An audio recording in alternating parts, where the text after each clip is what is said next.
be an indie means we buck a system that doesn't want us. To be a fringe filmmaker means we don't do it for them. We do it for ourselves.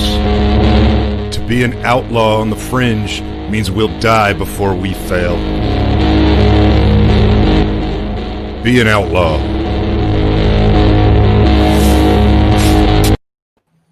Joe. George. How the fuck are you, my friend? I am awesome. We are live. How are you? Oh, man. Sorry. I got to watch the fucking language then. I'm not going to do that. Anyway, how's your week been? You confused me, man. I'm like totally off now. That's what I like to do. I like to get you off on an uneven footing. I like to make sure you're a little bit off kilter. Because you know what? You never know what to expect here at Romero Pictures Indie Brigade with me, your host, George C. Romero, and my ever faithful and present producer extraordinaire, Mr. Joe Ridgely. How are you, man? How was your week? Good week? Good week. Excellent week. We got a hurricane coming to Florida, man. We are going to party like there's no tomorrow this weekend. Did you paint your chest yet? I did not paint my chest yet, but I did get my flag. Okay, good. Man, we got a lot of love tonight going already in the comments. We got a lot of people already tuned in. We do. And you know what? I'm not even going to be able to remotely keep up with these. That's all right. You never do. Anyway. Well played. Zing. Anyway, I want to thank everybody. But first of all, we've got a hell of a show tonight. We've got Brendan Columbus. We've got Dylan Sprouse. Yours truly, Mr. Joe Ridgely. And then later on tonight, at the end of the night, we've got David Madison's end of the night birthday celebration. This kicks off his birthday weekend. So that's very cool. So I hope everybody sticks around for that. Hello, my beautiful wife, Rebecca Romero. And then a very exciting announcement coming up toward the end of this show from our very own Mr. Richard Grieco will be joining us to make an announcement. So I'm not going to say what that announcement is. What's up, Sam? But you're going to have to stick around. You're going to have to stick around for the whole thing if you want to find out everything that's happening here at Romero Pictures Indie Brigade. It's been a pretty cool week. We've got a lot of cool stuff going on. I actually just turned in the outline for issues 2 through 4 of Cold Dead War, which I'm pretty happy about. For those who don't know, Cold Dead War is my installment to the world of heavy metal comics. And it is a 4-part comic book series that is helping to breathe new life into our favorite animated zombie from pop culture, Nelson. So if you're a fan of heavy metal, if you're a fan of zombies, if you're a fan of all the stuff, make sure you stick around for updates on that because we are cranking that shit out. Now to say hello to some of these fucking outlaws who are here with us tonight. First of all, we've got some new comments on the YouTube. I see Victoria. She loves Dylan. A lot of love. A lot of love for Dylan. Thank you, everybody, for tuning in. Jack, what's up, brother? Good to see you. Hope you figured out that plane riddle.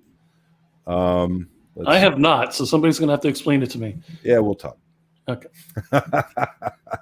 Everybody on the YouTube channel, thank you for watching. Thank you for tuning in. Your comments do come in to the control room, and if Joe can keep up this week, he will put as many of them as possible on screen.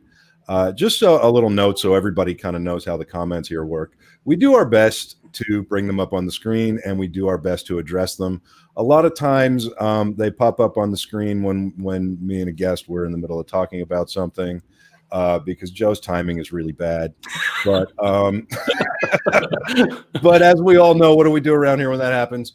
We just blame Joe. That's right. Hashtag blame Joe. This is a message that is potentially bigger than the message of the Indie Brigade. If something goes wrong in your life, if something's wrong in the world, go ahead and just blame Joe. And you can do it in a stylish coffee mug available at romeropictures.com/merch, along with a lot of our other cool merch. A little note on that as well. I do apologize tremendously, but our merch fulfillment is way behind schedule because of this whole COVID lockdown quarantine stuff. But I spoke with the vendor just today, as a matter of fact, and am assured that everything is being made. It is going to be shipped out, and we do apologize for how long this stuff is taking. Before the quarantine and before the lockdown, they were very quick and very fast about everything. Now, not so much, but they are getting it done, and they will get it to you. So, you know, hey, if you guys remember, if anybody watching's old enough to remember how you used to get like punk rock, underground, outlaw stuff, you never got it the day you wanted it. You had to go in search of it, and it took forever, and it made it that much more worth it when you got it. So if you've ordered anything, I appreciate your continued patience, and we ask that you just hang in there. You will eventually get it, I promise. Wow, YouTube blowing up tonight. This is pretty Right? cool. Wow. This is crazy. I can't even keep up tonight, Joe. What the fuck? I might not even be able to, but what am I kidding? Of course it's your fault. Excuse me. Thank you, Libby. Sean Smithson, Libby is here. What's up, Libby? Hey, Libby, we had a weird mushroom growing in our yard. We're going to need to consult you on that. Sean, blame absolutely it's Joe's fault that your laptop died. What's up, Brandon? What's up, Outlaws? Everybody, Dean Fernando, new show coming hosted by Mr. Dean Fernando, Cinephiles. I bet you don't have that graphic ready either yet, do you? Whatever. Oh, look at you. Damn it. I got to put the mug down. Cinephiles discussing the visual vocabulary of film with Dean Fernando.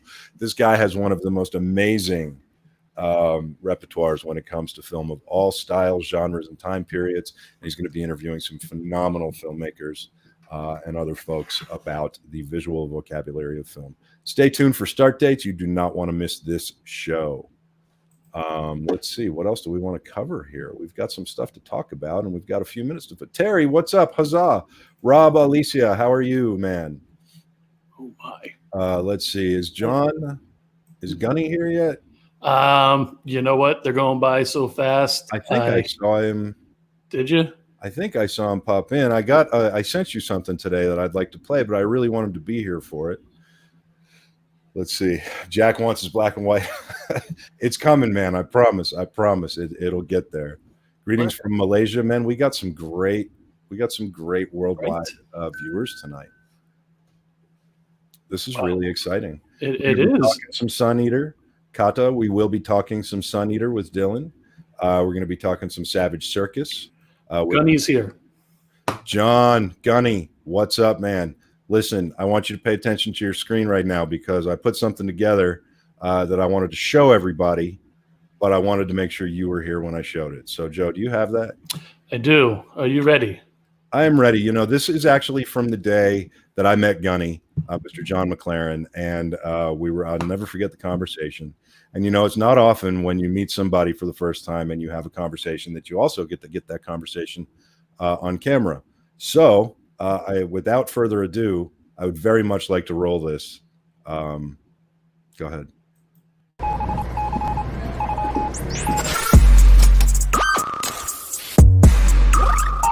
Secret life is one thing. You follow your dreams because that one dream, as stupid as it is, everybody else, that one dream, your mind and your heart and your soul, the true trinity, the three of life, will come together. Because when you are discouraged, when you don't believe, your heart's going to tell you, no, this is what I want. My mind is going to tell me, I believed in this. There's a reason I believed in it. And your soul is going to recharge your heart and your mind to chase that dream. And in the end, you'll own that dream.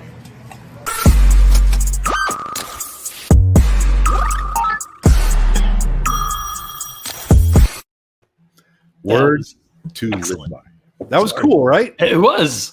I'll never forget the conversation John and I were having with a young filmmaker who was trying to get started in things. And we were talking, and he just started on this sort of on this rant about that. And I just rolled camera real quick. And man, I'll tell you what, that guy, if you all don't know John McLaren, if you all don't know Gunny, you need to friend him on Facebook. You need to you need to listen. This guy's got some true words of wisdom for anybody out there in the creative fields, for anybody out there trying to get stuff done, for anybody out there trying to just get a dream made into reality. I mean, those are really, truly words to live by. We're going to put that up on our YouTube channel and also on our Facebook so that y'all can play it back anytime you need to hear it. He's an amazing human, and I'm so proud to know him. There he is. Boom. Gunny, I hope you saw that. What else you want to talk about? I Well, for those of you who are joining us for the first time, please like, subscribe, and do whatever you can with our YouTube channel, Facebook page, Instagram, Twitter, the usual. Indie Brigade. Share it on the socials. Some of them have a dot. Some of them it's indie.brigade. Some of them it's indie_brigade. If you just go to your preferred social and search Indie Brigade, you will find it. Please like, share, subscribe, do the whole thing. Also, if you want to follow a lot of what we have going on, we put all of our updates on romeropictures.com. That's sort of our online base of operations. There's actually a massive update coming to that pretty soon. We've got a phenomenal mentor program that a lot of people might not know about for those of you trying to figure this whole indie filmmaking, indie art thing out. We've got a lot of experts who have been on this show, a lot of people who've been doing this a long, long time. And some of them have been nice enough to make their knowledge and wisdom available through the Romero Pictures Indie Brigade Mentor Program. You can go to romeropictures.com, click on mentors, find a mentor who specializes in something you're interested in, trying to learn more about, whether it's budgeting your film, whether it's screenwriting, whether it's cinematography, whatever it is. Just go there and book a session with a mentor, and you get some one-on-one time with us. So let's see what else we got. The Fonz is here. Yeah, Dylan is coming, everybody, all of Dylan's fans. I'm super stoked that Dylan has such a huge turnout for tonight. I've gotten to do a lot of panels with him, and we've had a lot of fun talking about the creative process, talking about Sun Eater. A lot of people who may know Dylan know him from all the things most people know him from, but what a lot of people might not know him from is his new work with heavy metal, and that's what we're going to be focused on tonight. Brendan's getting the mad love too. Brendan's awesome. Also done a bunch of panels together for heavy metal, for all kinds of things, for Comic-Con at home. These are two great guys, and we always have fun talking, and we always just talk some shit. So that's why we're all doing it again tonight on the Indie Brigade. Let's see what else. Can't wait. Yeah, I know. I can't wait for him either. I'm not going to try to pronounce some of these names. But thank you, everybody, for tuning in. Thank you, everybody, for watching. Sorry, I missed some about Gunny. So, Brandon, those are very inspiring words, man. I'm telling you, I actually want to talk to you, Gunny. I want to talk to you about doing like Gunny's Corner or something like that here on the Brigade, where you and I just shoot the shit for a couple minutes here and there, and we just put up these little inspirational things. Because, man, I literally to this day and for the rest of my life, I will never forget that conversation we had that day. Well, see, I'm going to take one of his comments right now out of context, and boom, yeah, he's an amazing human. So look for that. We'll come up with a name for it, but look for that. He's one of the most amazing humans I've ever had the pleasure and the honor to know and call friend. So happy that you're here, man. And he said he's down. So awesome. Gunny's dear dire. What else do we want to cover? Oh, yeah, real quick on merch. A couple of things, actually. Killer's Choice Coffee, the official coffee of Romero Pictures Indie Brigade, started by Mr. Dan Yeager, Leatherface himself. Behind me, right? And it's right there behind Joe. And C.W. Penny. It is phenomenal coffee. They supply all the coffee that I swill here at Romero Pictures Indie Brigade. And as everybody who has been following for a minute knows, I am fueled by this stuff. It actually courses through my veins. What else? Let's see. Hey, Keto. Thanks, man. Keto. Let's see. Merch. Romero Pictures in romeropictures.com/merch. We talked about that, but what we didn't talk about is the Scare Tactical line of merch. You will see a category on our merch store called Scare Tactical. All of the clothing and everything there is designed by Mr. Ian Steyer, and a portion of every sale from the Scare Tactical line goes directly toward the Veterans Compound, which is the nonprofit organization that I am working to get into full swing, where we help veterans sort of transition into a new career in the creative arts of filmmaking, through every kind of aspect from screenwriting to crew. So go get you some Scare Tactical merch. Again, you might have to wait a little bit just because of the lockdown, but you will get it, I promise. And you're helping us help vets with everything that you buy from there.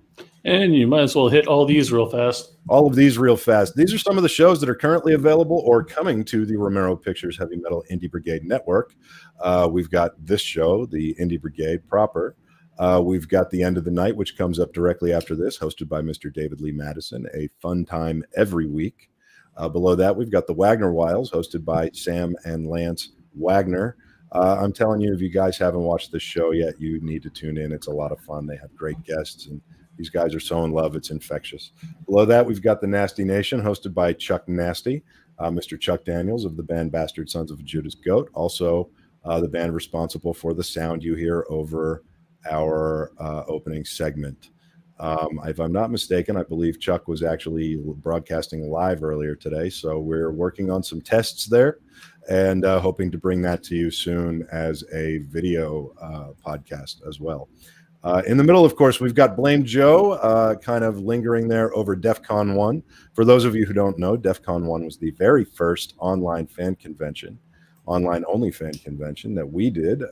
We did it first. We did it before everybody else, and we did it March 28th and 29th of 2020, as soon as the cancellations of the conventions were announced. Our vendor listings and tables are still active through our Facebook community, so go check them out. Let's see what else about that. It was pretty cool. It was a lot of fun, and you can still go find it and watch the whole thing. Beyond that, we've got the Drone Cav with our own resident drone Jesus, Mr. Terry Gerald. If you are interested in learning anything about drones or small camera systems, go check out the Drone Cav. It's phenomenal. Terry's forgotten more about drones and small camera systems than most people will ever learn. And next to that, we've got The Devil is Into Details, a written blog by our own Ian Steyer, the gentleman responsible for all the logos before you, obviously except the heavy metal logo. And above that, we've got Living the Scream with Tiffany Shepis.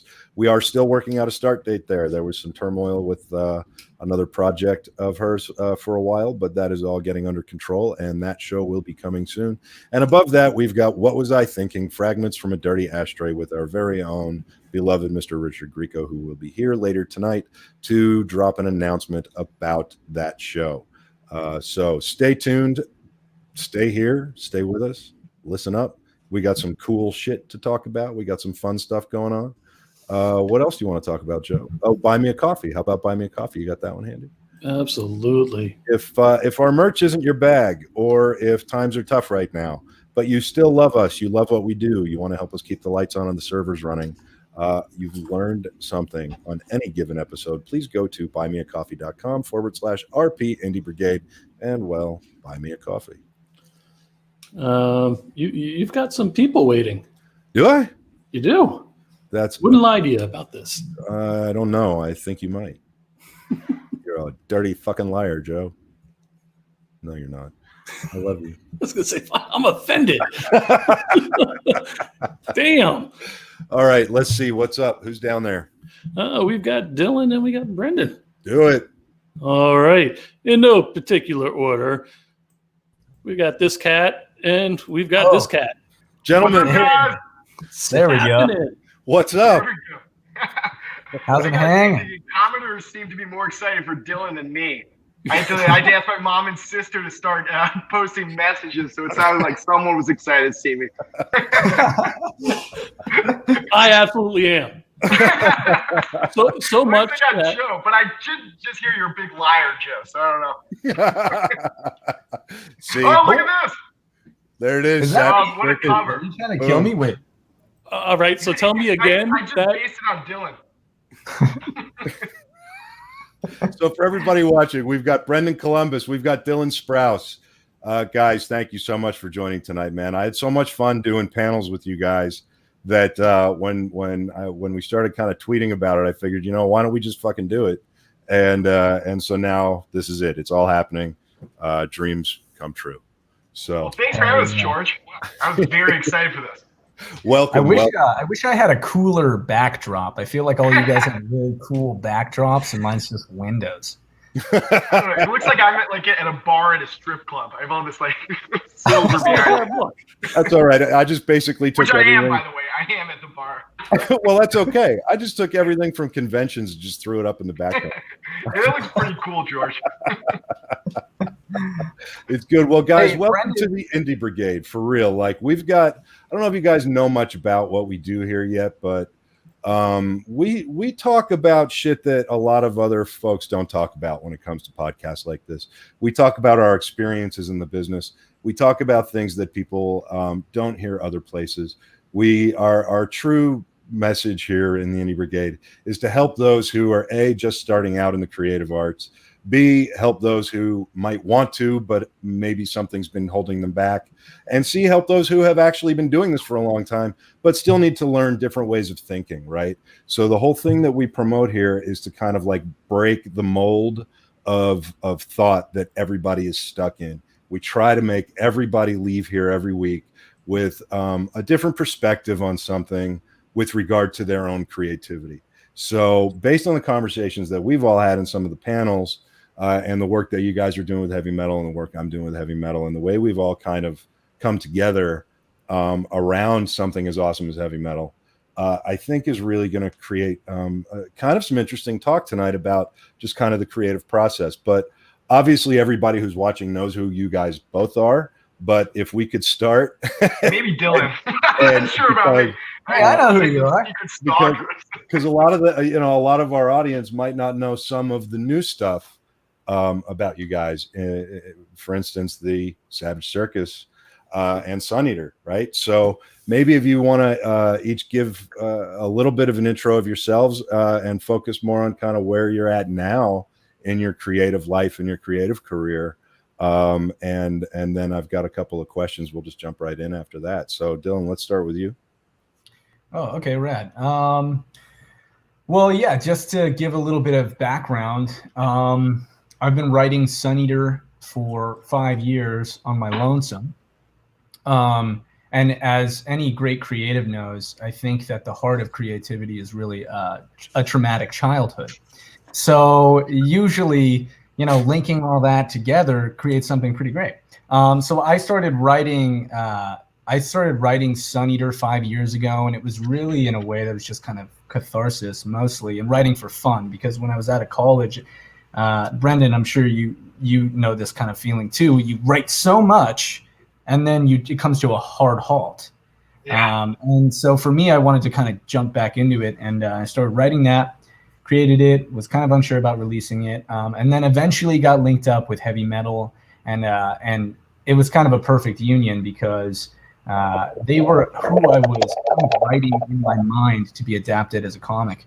And so when we linked up, they were like, this is kind of a perfect fit. And I'm like, I know, I've been writing for you guys. And so that's been kind of on my plate mostly creatively right now, and trying to kind of get the wheels turning in a different way. Even now that Sun Eater is getting made and it's 9 issues in total, I kind of wanted to make something complete and like a mini series that could be released with heavy metal and then move on to something else eventually with them. And so it's just been a long time coming, and it's a very different avenue of you got issue 2 cover. Wow, I didn't know you guys had that. Absolutely. Yeah, it's very different from what I'm normally doing, right? This is kind of my first entry into actually writing myself. And so I'm a mixture of very nervous to release something at the same time as very excited to see something like this get released. Awesome. Brendan, well, what about you? Really, I'm lucky. I got lucky through Dylan, honestly. Because I was out in LA, I had a couple scripts kicking around, and then I had Savage Circus, which was getting turned down left and right. Got me a couple meetings, I got a manager, agent, that stuff, but no one was going to make this movie. I think the only job I had was I had to pitch an Eminem movie, which did not, about the candies, which didn't. Yeah, not Eminem. No, not 8 Mile 2. 8 miles of Eminem candies. Exactly. But I was sitting around, and me and Dylan comes to town one night. I'm like, dude, I'm leaving tomorrow. I'm driving up to SF. And he's like, okay, let's grab a couple beers. See him. luckily, I mentioned, Savage, he's read it before, and this other idea we had Valhalla at the time. And the next morning, that night he goes out and meets the heavy metal guys, and luckily he just happened to, just off you have no plans to do it, Dylan. You just happened to mention it, right? Well, yeah, because here's a little bit of background. Sorry to interrupt, B, because I know this is your turn, but I can say that for the record, Brendan is like fucking prolific writer, and the guy writes fucking 13 pages a day, and I keep pestering you to read them, and then I did, and I was like, oh, they're actually really good. I thought it was just like a ramblings of a madman, and so I recommend it. Oh yeah, so he recommended me. So thank God for that, because now I've been working with heavy metal, Savage Circus, adapting that into a comic book form, which weirdly was, as a big comic book reader, I loved it. It just fit perfectly. And through that, then I had to write a podcast for heavy metal. And now we got a little movie production going on with a new idea that's, I can't say too much, but it's a big surprise. It's going to be fun. So it's all thanks to Dylan. That's fucking awesome. Stop it. I'm sure some of it has to do with your talent, like Dylan said. Yeah. Maybe the guy sells himself so sure. Like, I don't know if it's ready yet. He sent me the first pass of Savage Circus. He's like, I don't know if it's ready. Like, first off, George, I had to drag it out of him. I swear, I was like, I emailed him 10 times to read it, and then I read it, and it's structurally the most complete story I've read in my friend group. Like, it was just beat perfect, like character perfect, and I was like, this is perfect for heavy metal too. Yeah. Well, thank God. Yeah, because I don't never write a script. I wouldn't classify my writing as very artistic or anything. I just want to put butts in the seats and entertain people a lot, which I really try to do. But that is a form of it, I guess. But mostly I'm writing to make sure people are happy. Well, but I think that's, I think so much writing these days, and I got a few years on you guys, if you can tell. Just like 2 or 3, right? I'm growing mine out too, George. Yeah, well, you're gonna have to dye it white. You're gonna have to. I look like Geralt of Rivia. That'll be really cool. It's interesting. You brought up. You said he sells himself short, and you know what? I want to talk to you guys about this because, like I said, I do have a couple years on you guys, but we all as artists, we do that, right? So let's kick this off talking about that, right? We're young, we're coming up. That's what we do. That's how you get work in the beginning. You sell yourself short, and some of it's because other people sell you short to your face. Some sell you short behind your back, and a lot of times you think, as an up-and-coming artist or as just a fledgling artist, that's what you have to do to get the work, right? So I'm sure that both of you guys have some experience with that. How do you overcome that from both of your perspectives? Let's start with Brendan. How do you overcome selling yourself short for someone who was just accused of still selling yourself short? I know. I'm on the trial, man. It was insane. I think one of the best ways to do it, I had a script called Senior Trip, which was basically like a frat house version of what's called Lord of the Flies, where college trip and island. It was fun, it was raunchy, it was insane. But I sent it to my manager, my agent. My manager's like, these are different people. I'm not allowed to say, but they're like, one guy says this is the worst thing I've ever read. It's like don't show that to anyone. The other person loved it.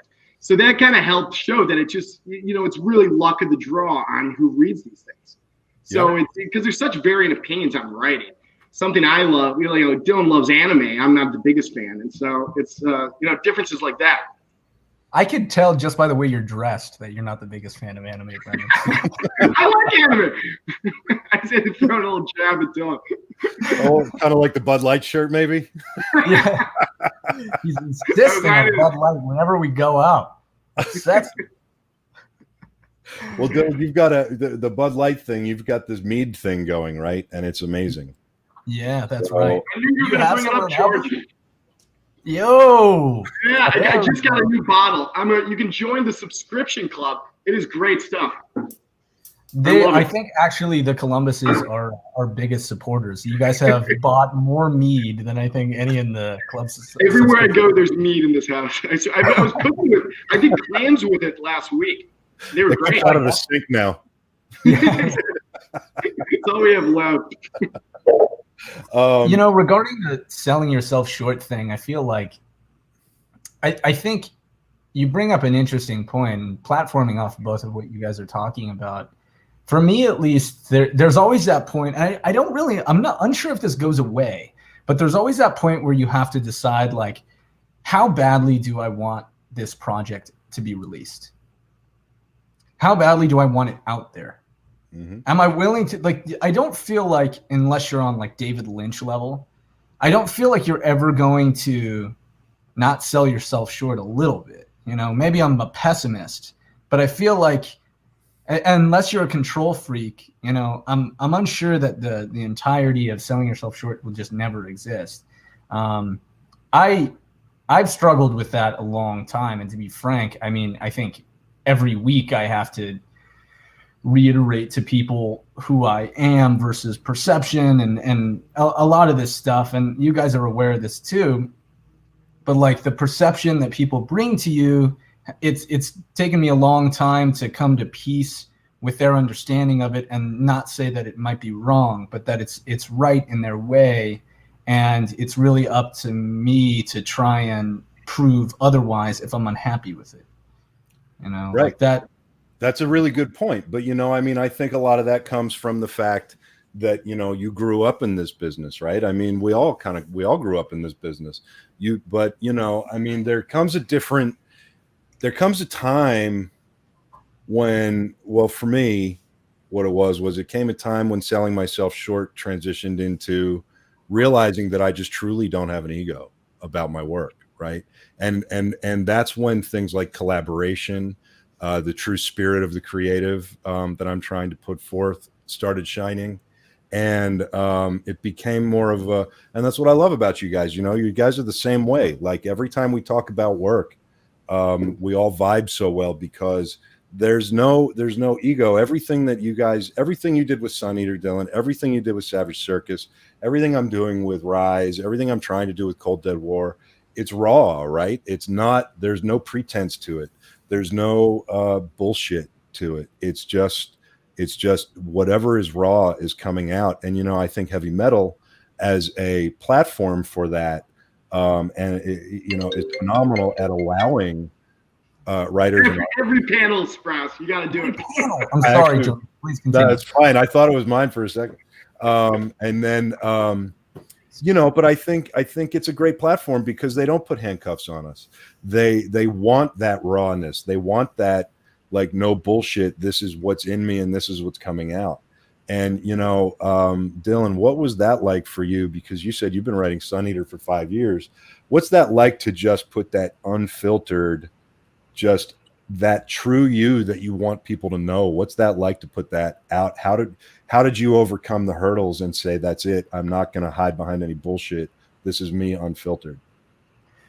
Yeah, I guess, there's certainly an amount of, like, I don't give a fuck anymore that anyone has to have when you start to release something, right? I think that you're like, all right, it's not mine anymore. Nope. And maybe I'm just possessive over stuff, and maybe I'm just like a little too obsessive, but like you have to I think that once you put a written work out, and this is funny because I was talking to my friends about this in regards to J.K. Rowling and her recent debacles, right? Like we were talking about Harry Potter. Harry Potter is not hers anymore, right? In the same way that when we release work here, it's not ours anymore. And I think that it's everybody's. Once someone can take it and read it and consume it and have it for themselves, they come away with a different impression. And I think that the hardest thing for me was, since this was a very personal tale and it was very raw too, I had to just come to terms with that. It was time to kind of stop making it mine so much, that I feel like if someone could like it, then maybe I have to kind of let that happen. And people were saying and reading it, they're like, oh, I like this. And the more that I was kind of play testing it around and showing it to people, I think they were like, some people responded to it kind of like what you were saying, Brendan, where it was like half and half, right? The people who really got it, and the people who didn't get it were like, I don't know if you should do this. Well, I read the first draft of it, and Dylan wrote it all in, what was what's the phrase for the syllables you used? It was like he did like pentameters. It was insane. It was wordy as hell. It was tough to read, just to get your head around this different type. But it was, if you could go through it, it was awesome. And I think I really responded well to it. But I could imagine, because it was like, clearly Dylan's was such a passion project that he put a lot of mind, focus, and energy into. So that is something that's extra hard to show, I'd say. Totally. Well, and let's go ahead, George. No, go ahead. Well, totally. And kind of on that, I think to that point, you know, I think that the big step for me was meeting up with Matt Medney and Pat Smith and David Irwin and everyone over at Heavy Metal, who were like, hey, man, this story is good as it is. We just want you to write, put your thing out there, and we'll give you tweaks along the way, but take them or don't, you know, make it as raw as you like. And I think that was the kind of missing piece I didn't understand, which was that largely the uncomfort I had with releasing something like this came from a background of working with companies that just wanted to shank you in the back, right? Whereas having this kind of free-flowing thought, really rock and roll guerrilla style of creativity happening, I was like, this is way better. This is definitely what I want to work with. And so when I found that missing piece, I was like, okay, I'm comfortable now. That's one of the things that those guys over there, Matt preached when I first met him about it, and everybody I've met on the team so far, they're all the same exactly with me as you just said. And it's amazing. It's truly, they've got the spirit of heavy metal, and they're carrying it into the future, and it's a beautiful thing, you know. I mean, Brendan, what was it like for you? Because you don't write 13 pages a day and worry about having a filter. No, I know. No, but the same thing with me. It was going through heavy metal. I mean, me and Sprouse, and probably you too, George, probably experienced the same thing, where you're expecting all these cuts and everything. And then when you get out there, you kind of release it, and they just kind of accepted it so quickly. I'm shocked. It was like, I gave Matt the script in the morning because I had breakfast with him before I left for SF. And then that night, he's like, okay, we're going to run it. Can you get an issue 1 together? First of all, I've never written a comic. I have no idea what to do. But it was such a quick turnaround. I think probably the hardest part was, because obviously none of us draw our own comics, was seeing the art for the first time. Because when I'm paneling it, you don't get to do you don't get to choose exactly what's in each panel. Because I was a little controlling about that, but it was, it turned out great, I thought. But that was the hardest part of creative control, seeing the final panels and seeing what shots they chose and everything. Yeah. When Joe shows up, it's usually fucking. Oh no! What do we do, Joe? Fuck, Joe. What happened? Oh shit! Oh no! Matt Medney, what's up, brother? What up, guys? What up, Matt? Thanks for popping in, man. I appreciate it. I know you're busy today, so I appreciate it. No, all good. I can't. We're just talking about how much we hate the CEO of heavy metal. I mean, I love how defined your mustache is now. You really just can't get rid of it. My girlfriend made me trim it for today, so hopefully I look young Ron Howard over here. I love it. Right? Are you going for full handlebar? He's doing full handlebar. I think if the Corona just keeps going for 7 years, it could get down here. So here's hoping. I just saw your wife say hi, George, who's being a legend on the edit right now for Kuiper. Right? She's a monster, man. I told you. Monster. she's doing a grammar sweep for me, guys. And she's reading I'm jealous. I've been dying to read your book, Matt. Yeah, it's awesome. There's a litany of commas and annotations that are just off. I hate editing so much. I'm so bad at grammar. I can't even. I just have to hand mine to someone else. I am the worst. Comma placement is my biggest enemy. I don't know why, but I put it where I would put breaks in dialogue. So I'm writing like as I'm speaking, and I'm like, right. Well, I would take a break saying something there, which is completely inaccurate. That's right. That's right. And now it's like all of our conversations over coffee. Like, you know how long it took me to get Becky to be able to read stuff of mine creatively without pointing that stuff out at first. Because like it's in her, she's wired that way, right? So she's an editor. You're just like, I want you to understand this concept. I don't care about the grammar right now. Like, do you even like it? Like, I can't even read But it. I finally got her to that point, and now she's editing this. But now she's doing this edit on Matt's book, and it's like everything. It's like I wrote her a note this morning. I was like, "Hey, good morning. Here's some coffee." She's like, "Yeah, that's wrong." I was like, "Great, thanks." To teach a class to all the writers. Matt, thank you for popping on tonight, man. So for those who don't know, Matt Menny is the chief executive officer of Heavy Metal Magazine, the guy who we all had our first heavy metal contacts with, and the guy whose vision for the future of the legacy brand that is heavy metal is one of the most on point I've ever seen. That's what he and I originally started talking about. And, with the legacy of Romero and the legacy of heavy metal. And we just hit it off right away. This guy absolutely not only gets, but has reverence for the brand that he is now vanguarding into the next 100 years.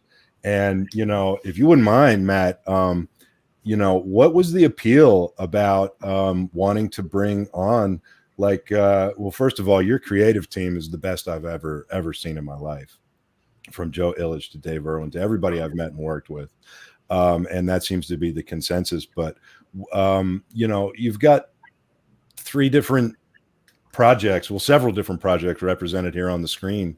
What, from the brand standpoint for heavy metal, tell me what you see when you look at all of the projects that the three of us are working on, just the three of us, because you've got so many others going on too. Yeah. I'll start with Dylan's.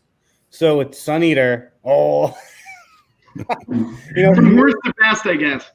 No, for me, like Sun Eater is it's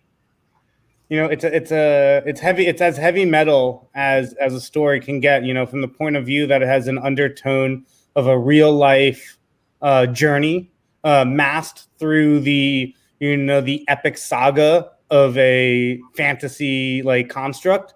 That in and of itself is the most heavy metal thing, right? And then, for me, something that's really important when thinking about what, stories and authors and creators to invest in as I took over this brand is who actually cares about the brand as much as, they care about, the story that they created that they want to sell. And Dylan's talked about this a ton of times. His first job was at Meltdown Comics, figuring out a way to finagle his way into the forbidden section to read a heavy metal. There's a kinship there with the brand, and then Dylan introduced me to Brendan, and his story has a giraffe eating someone's head. So on every panel we get to that point. By the way, that better be a full spread because now we've hyped it up so much. It's got to be 4 spreads, It's got to be giraffes eating heads everywhere. We also need plushies of that. We need plushies. Ooh, I like that. I think we used to have a reoccurring GIF that just shows the head being eaten over and over again. But to that point also, it's when I got to know Brendan, I find out him and his dad are huge heavy metal fans and geeking out with me over old issues, and I'm sharing some archive issues, and they're going back and reading interviews, and there's a real love for the brand, just Dylan has. And then obviously we've talked about this many times, but for the fans here, I mean, heavy metal is something that you've always told me you were trying to direct the Romero brand to when you were younger. And now that, we're here, I mean, realistically, what two brands, Romero Zombies and heavy metal go more hand in hand? They're if I need to explain that, then you're not a fan of the genre, right? So for me, and then, and I know it's not in the script anymore, but it always just gets me is when we were first talking about the rise, you're like, yeah, I blew up Philadelphia, but I realized I had to put it back in. And that's just like the most heavy metal thing I've ever heard in my life. We just blew up Philadelphia. Philly's on its way to blowing up. I think it's gonna get there naturally. It was prophecy, you know. So yeah, I have that draft somewhere. I'll send you that. You got it. I might flip it back in. Who knows? Spin-off. But yeah, I mean, to me, it's that it's strong stories with also like, you know, this is a brand that you wanna be around, that you've known about, that you care about. You're not just like, you know, a young writer in, you know, Hollywood or comics that had a cool story that's looking for a home for it. There's a reason that you're talking to heavy metal, you know, and for me, that's really important with everything that we sign right now, because it's such a young rebirth of the brand. So like everything is magnified so much. So we need that community to have, you know, the support internally just as much as we need the support from the fans themselves. But if the people that are coming in to create the worlds for the fans to enjoy don't have that same love, it's not just fun, then it won't grow to the beast it needs to grow to be able to do the other cool things that I'd like to do. That's right. Well, let me ask you this: with the handcuffs off approach to your artists and to your writers, where did that come from? How's that working out? Do you, I mean, I every single one of us, it's one of our favorite things that we say about working with you guys is that you really nurture and push us to just be free, creatively free. And, you know, that obviously, you know, came from, I'm assuming, the past of heavy metal and the people who have been collaborators in the heavy metal brand forever. But I mean, what made you really put that front and center as a piece of your sort of policy with working with writers, and how's it working out? You know, it's like kind of a perfect storm in a sense, right? Because as you alluded to, it's kind of in the DNA of heavy metal, right? But also, I didn't follow any rules to get to the place that I'm in now, right? I didn't follow any structure, work in any, you know, corporate setting. I did a bunch of odd jobs, ran touring, and got here paving my own path. And, you know, that plus the fact that heavy metal mandates for these things to be a little bit more, you know, outside of acceptable, right? I always like to say, if, you know, Marvel and DC sit at a nice 70, 100 is acceptable, and heavy metal used to be at a 150, I'd like us to hover right in that 105 to 110, right? That to me is the place that is that sweet spot. And, you know, it's great because, and you know, maybe somewhere down the line I'll have to, you know, direct a little bit more. But right now, you know, we're in such a PC culture that when I say let loose, it only really gets out to a 105. Nobody's shown me anything that's like a 115 or 120 yet for me to be like, maybe that's a little too far. But you know, everything is really in that, you know, that. Just wait for my next script, man. Yeah, check your inbox. I don't think I would love to see you go past 115. Every panel, dude. I'm gonna have like these cocks. I'm just gonna do a story about cocks, and you'll be like, "Oh no, I gotta take this down." I'd say like Richard Corbin already beat you to that. There's literally like a 8-page story that is like a bunch of cocks as people running around the city block.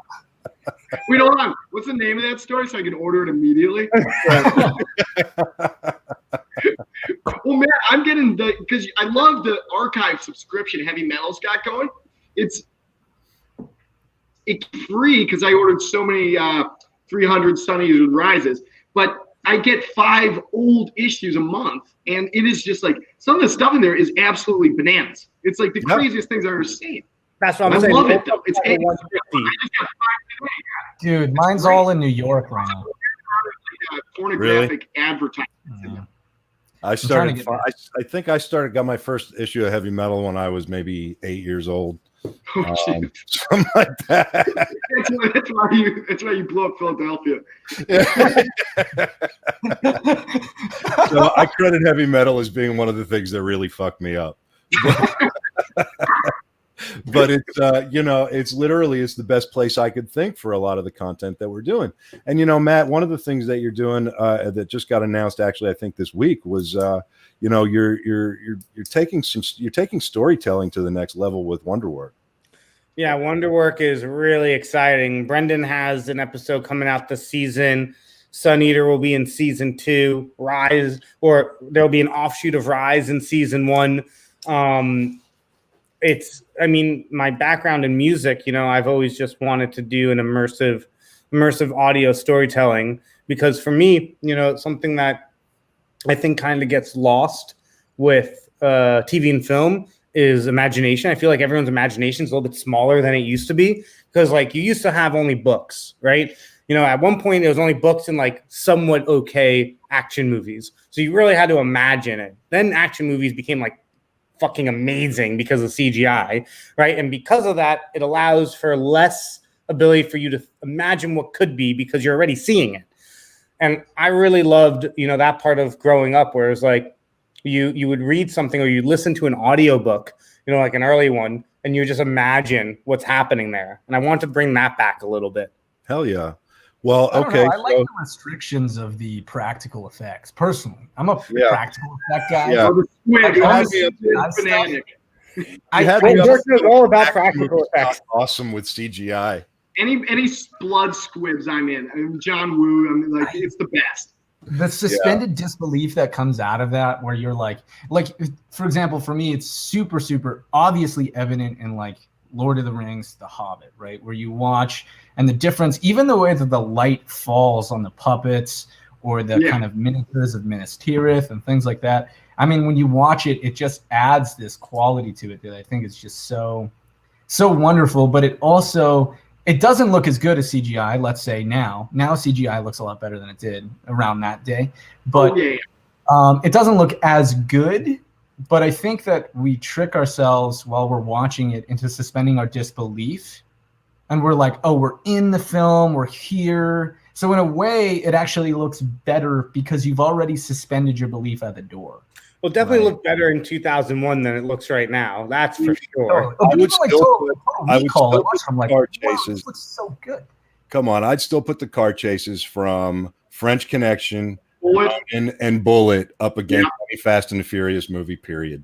Easy one, George. Well, I would argue that that Fast and Furious car chases from the first one are some of the best car chases ever. And then, as they got a little bit bigger budgets, and that's the thing that I always think is people now try to substitute good ideas for big effects. Yeah. Right? Instead, sorry, Matt, but I was thinking about this recently. I feel like this is kind of the right place to talk about it. But so Vin Diesel, very active Dungeons and Dragons guy, right? Mm-hmm. And then once I heard that and I started watching and rewatching Fast and Furious, I noticed that almost all the Fast and Furious are structured like D&D campaigns. So it's all the same. It's they assemble the team, right? There's the quest. Then they use their vehicles around, and then there's a boss at the end of it, which is a tank or a submarine or a fucking car chase with a bank vault on the back of it. It's always it's very Dungeons and Dragons. Ripped that off in Savage Circus. That's a Dylan Sprouse hot take right there, that Fast and Furious movies are just D&D ripoffs. D&D with cars. They're spying on all of our childhoods to get their story ideas. That's amazing. So here's a question for you guys. So I would real quick. I'll just say the speed chase and speed holds up. One of the best chases. Absolutely. Yeah, that is a good one. Absolutely. But I still say you got to watch Bullet. And if you haven't seen French Connection, you got to watch French Connection. Too good in French Connection. So, Brendan, with regard to the Wonderworks stuff here, what's it like for you? And then we'll ask Dylan the same question. What's it like for you taking your story that's meant for this comic book world and writing it again, or writing a spinoff, or writing an excerpt, or choosing some of it to be done in this narrative audio podcast for Wonderwork? What's it like looking at your work from those different perspectives? It actually was really awesome. I've never really written fiction. I've strictly written screenplays. for some weird reason. Just took every class in college about them. But writing the podcast as like a fiction piece, it's a first-person tale with one speaker, and it worked as a prequel to Savage Circus. It's the ringleader of the circus, his time in Vietnam, and how he starts this journey to become Louis Savage. And it weirdly opened up, it kind of made my comic better, I think, because then I'm like, oh, this is where he started. I understand this. I got more in depth with the beginnings of him, and it helped inform his character for later in the comic. And it was fun as hell to write. I think my first one was way too long. We cut it down, but I recorded it with this amazing voice actor. We did two days of that, and then I just heard the fine sound effects, and it sounds great. I think it's really exciting. It's like Platoon meets The Thing or something. It's fun. Yeah. Well, I can't wait to fucking hear it. Yeah. Let's go. Bluegrass is so good. I just finished my read on it today. Yeah, dude. Bluegrass is my wonderwork. That's a spin out of The Rise. So there's these 4 horsemen characters in The Rise, and it follows the 4 horsemen on their first sort of mission when they realize that that they can't be killed anymore. And it's like it follows them that sort of that realization with these guys. And it was tricky because finding the one voice you were talking about was it was like that was the biggest struggle for me. And I had all these different things, and I was like, well, I could do it through a radio, I could do it through this, and I was like, motherfucker. And then one day I was sitting there and I realized, and I was just like, I Googled like Super 8 videos from Vietnam, and a lot of soldiers had their own Super 8 film cameras over there, and they would just run around and film shit, and you can see a lot of that on YouTube. And I was just watching it, and I saw, and I don't know, I must have seen like 20 minutes of guys sitting there writing letters before I thought to myself, what the fuck? They all wrote letters home. Like the whole thing is a letter home. And it like hit me, and then I don't know, an hour later I sent Matt something. I was like, hey, how's this? I did that. I have just him telling a story at a bar. So I had to do the same thing, George. It took me like a week to think of it too. Yeah, because you get married, and that's what I'm getting at. And Dylan, because like you get locked to the voice of your story. And I like Matt, I think it would have been easier if you would have said, write me a wonderwork about, talking apple pie, right? Something totally outside anything else, because it would have been easy to have like a different voice from page 1, as opposed to taking something that you've become so married to the voice of your story, and then you've got to find a different voice to tell that story. It's an amazing experience as a creative and as a writer. Dylan, you're doing your wonder work. What do you think about that? Do you feel the same, similar? Well, it's funny because, on that note, very recently, I finally found the next idea that I wanted to write, and it's probably going to take me another 5-7 years to do it. But I recently find that, and it's near future story, right? And so it's virtually plain speak, the way that we're speaking. But I've been writing Idaic verse in Sun Eater for the last 5 years that I almost don't even know how to write plain speech anymore. That I've gotten so locked into this weird Yoda-like structure of sentences that I look at even normal speech and I'm like, that doesn't seem right. It needs much more thus and thou. Way more commas. Way more commas. After every eye. Yeah, I need a lot more just metal shit in there. Just some Viking stuff. But I think it's certainly something that you can get hooked into, which is why I'm kind of personally a proponent to miniseries. Yeah. Oh, wait, I see the comments. Adam, I know that I need to work faster. It's true. I've not come to terms with that yet. I'm giving it my best. That's why I'm always a proponent of miniseries personally, because I like kind of ensorceling myself in the idea then and there and busting it all out in a certain amount of time and not leaving, not veering or straying from it until I feel like it's a 100% complete. And then I'll move on to something else so I can fully depart from it. Until then, I find that, for me at least, it's very difficult.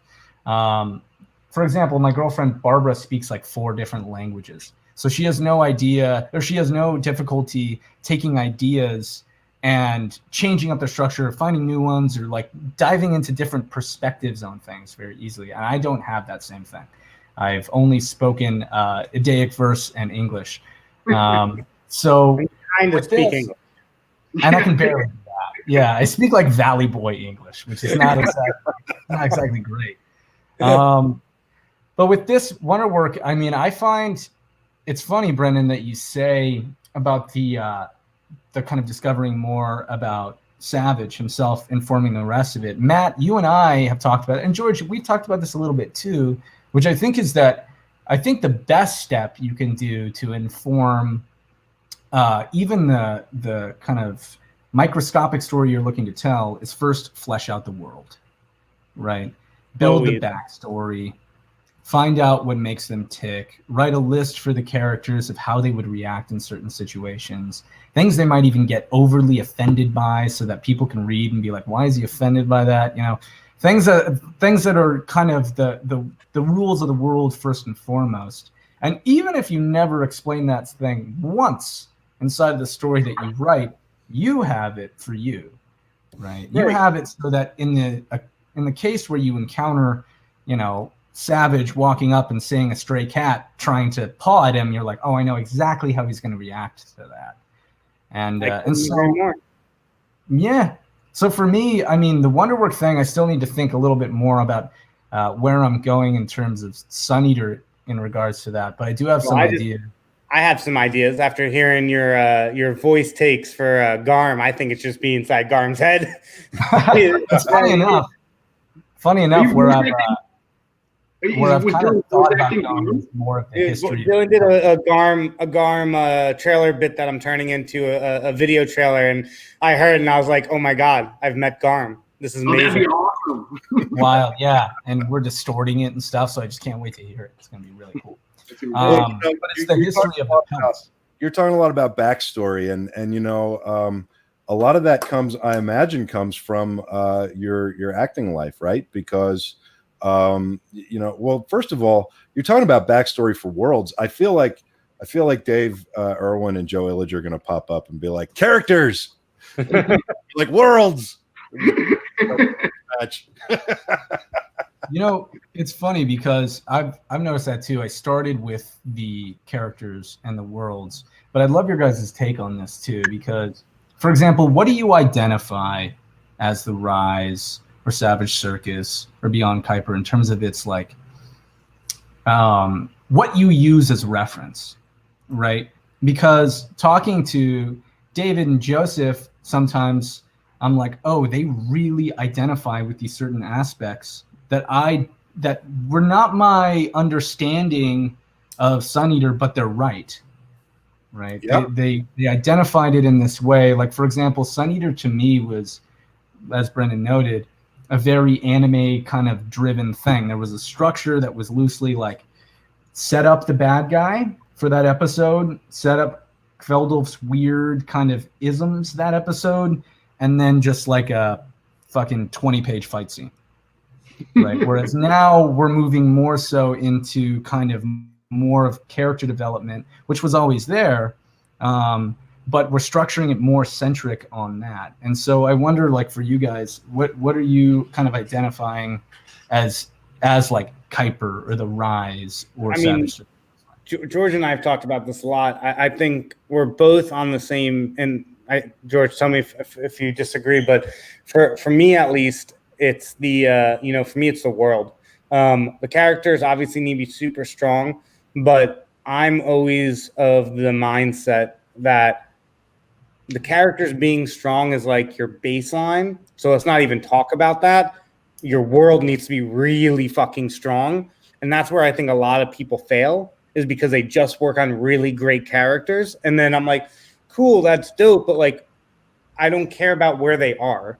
So for me, Kuiper is like this incredible, galactic star alliance with 600,000 worlds and all these systems in place and governments and all this stuff. And then we tell this very specific story within that world. But the world is so flushed out that, you really understand how it can move. Because to your point, what you had said earlier, Dylan, which I agree with, is like as long as you know the backstory, it doesn't really matter if somebody else knows it, but I always think of lore and stuff as the same way I think of history, in how history dictates my own real life decisions, right? There's a lot of history and things that I know that I wouldn't necessarily talk about, but that directs my decision making because of that information that I've had.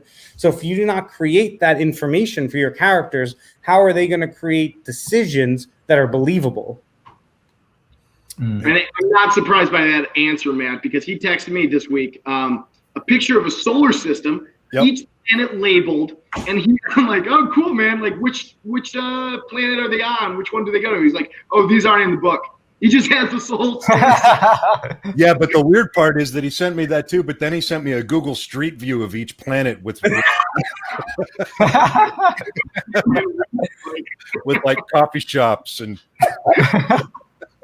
I'm gonna get in trouble for this from all my writing teachers, but I am kind of the exact opposite. Because I blame it on this. The first film book I ever read, I took from my dad's office. It's called High Concept by Don Simpson, and he's a very prolific producer.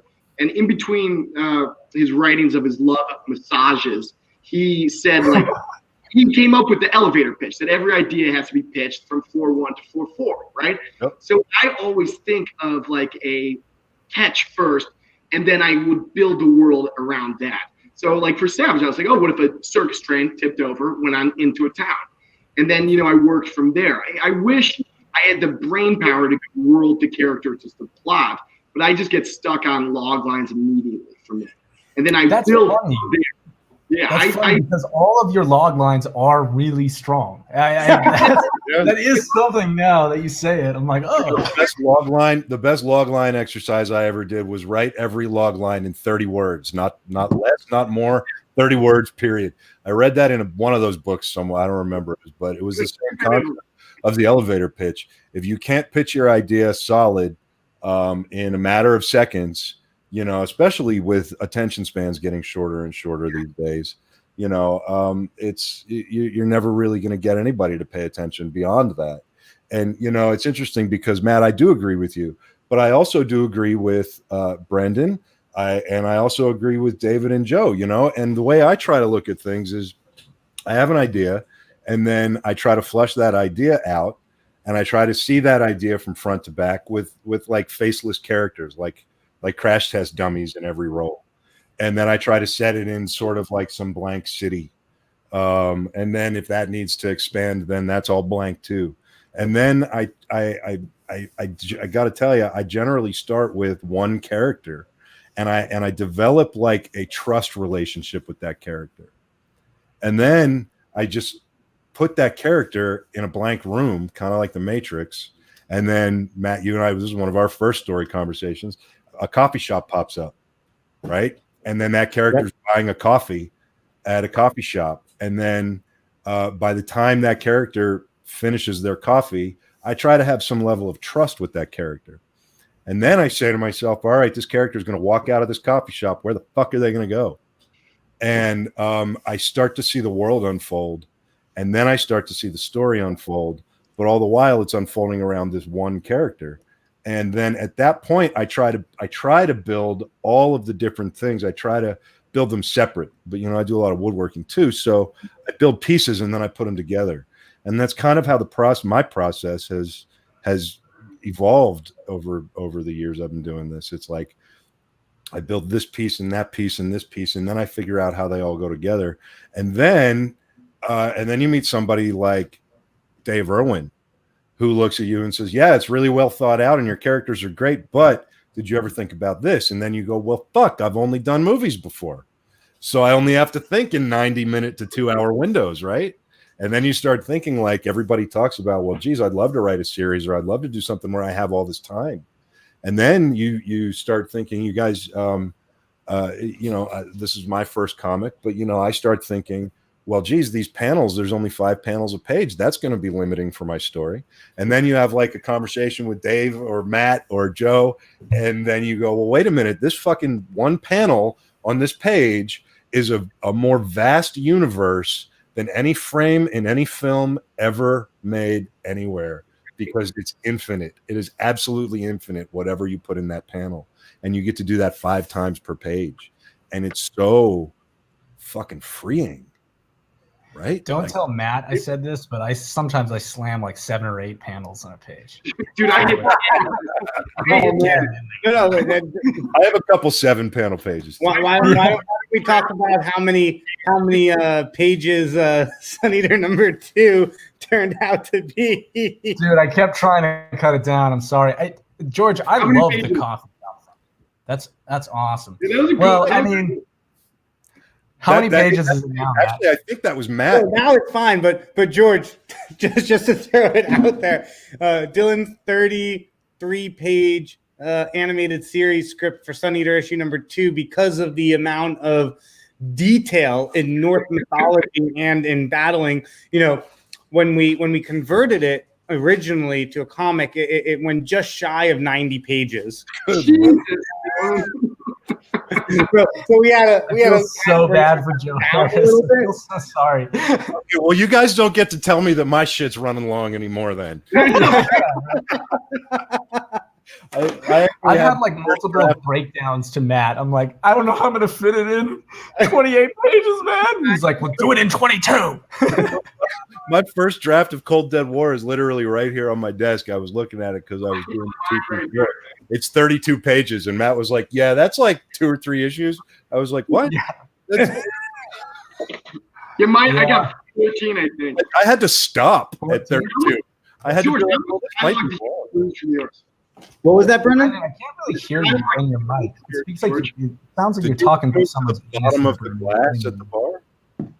Yeah, I'm transferring it to the comic. Did you guys have to? Because I had cut like 70% of my dialogue, I think, just trying to fit each issue into the page. It was tough for me because I rely on dialogue heavily, but with the comic, I was like, these panels just should be clear as hell. So I had to lose a lot of words. I wasn't sure if you guys also did.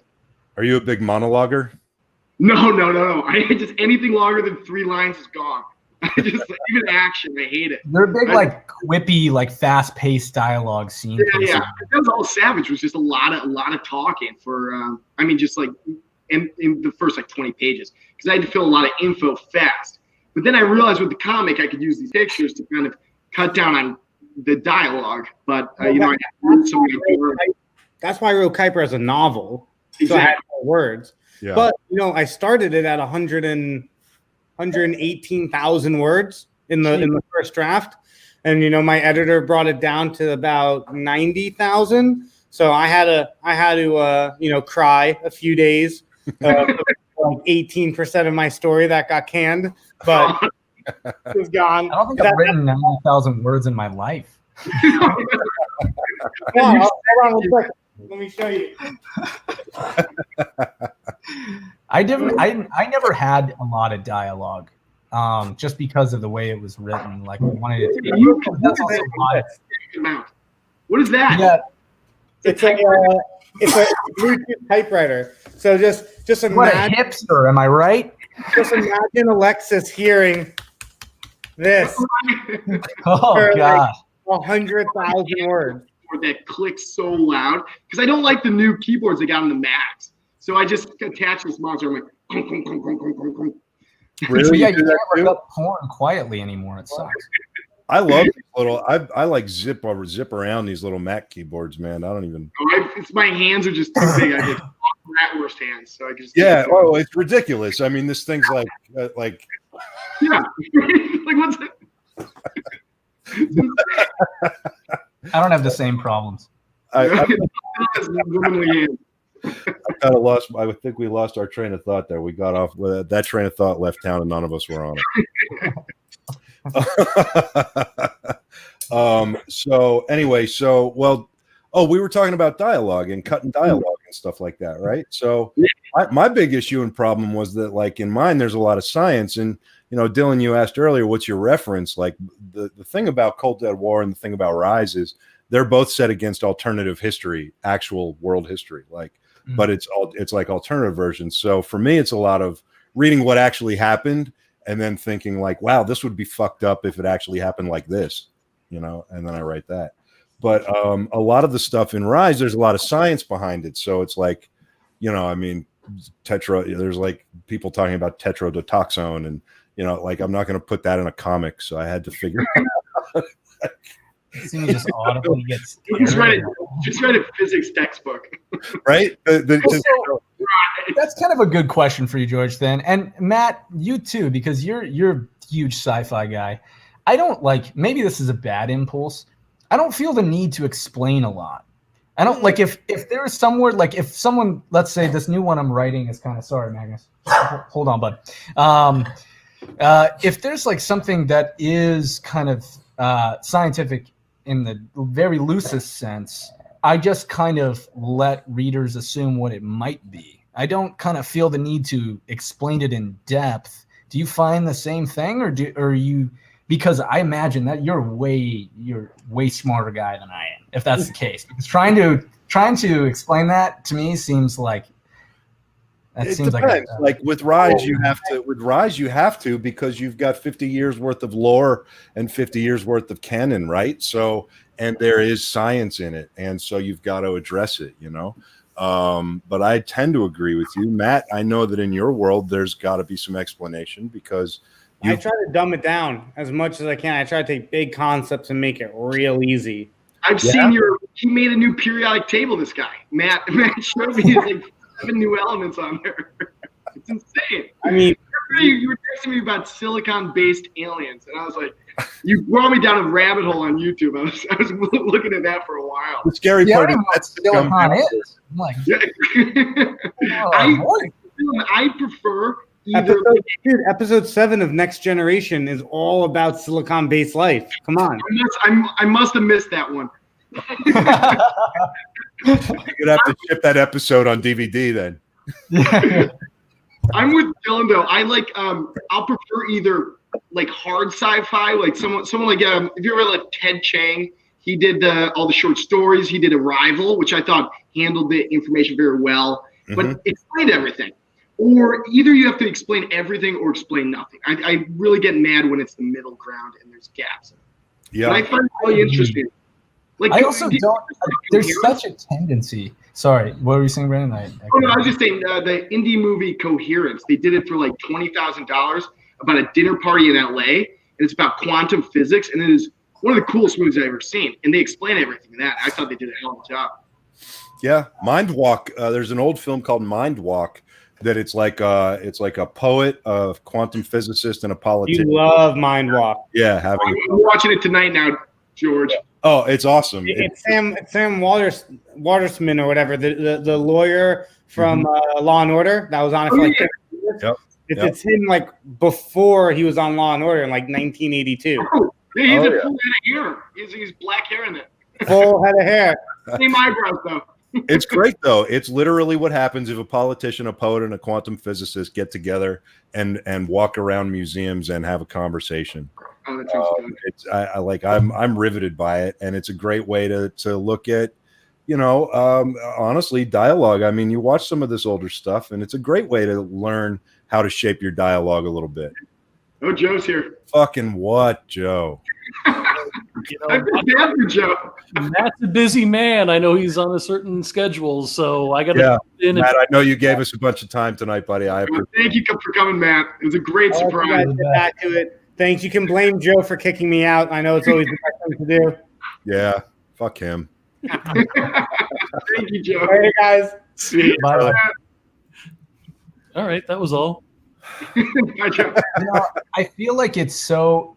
I don't know if you guys feel this way too, but like I watch so many films and television shows and read so much where people like authors or writers over-explain the shit out of something. Where actually by the end of them over-explaining it, I'm like, I'm so frustrated. I don't even want to watch the fucking story anymore. Exactly. But that's how it is these days. That's the audience that we're dealing with. Like back when I was an I was an ad man for a while, right? I'm not super proud of it, but I learned a lot from doing it. And I'm Draper over here. Yeah, right. And you have to when you're doing commercials, you have to basically make your commercials for the worst is when the client comes to you, like we had a huge cell phone company. They said, we need a commercial that speaks to audiences from age range 12 to 75. Oh, perfect. Right. So it's like, okay, no problem. Right. And you have to assume that none of them have a reading level over like 4th grade or something. And that was 15 years ago. So now it's like, you basically got to just fucking have colorful shapes. Just pulsing shapes. But that's how it is, man. And everything has to be like explained and fucking spoon fed. Yeah. And I don't come from that world, right? Mm-hmm. I come from like the way Mamet's words fucking drip off the page. I love Mamet so much. Right? Like I come from like wanting to inject Hunter S. Thompson's prose in Richard Madison, right? Yeah.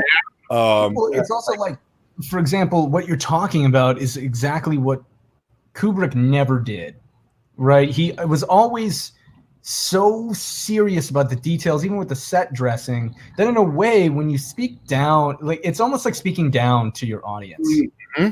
Right, it's almost pretentious. I find that it's kind of insulting when something is made by the lowest common denominator. I feel like it's almost insulting because it's a spoon feeding from a creative's perspective. That's like, eat your peas. It's just, you have to like. I don't want fucking peas. I want filet mignon right now. That's right. That's right. And you might not even want it fucking cooked. But exactly. But no, you're making a really good point. And I had a conversation about this earlier today, is that there's a lot of different writing styles out there, and a lot of them do come off pretentious. That's a really good word to use for it too. And when I try to write, I want my readers to come with me. I don't want my readers to feel like I'm lecturing them. Yeah. Right?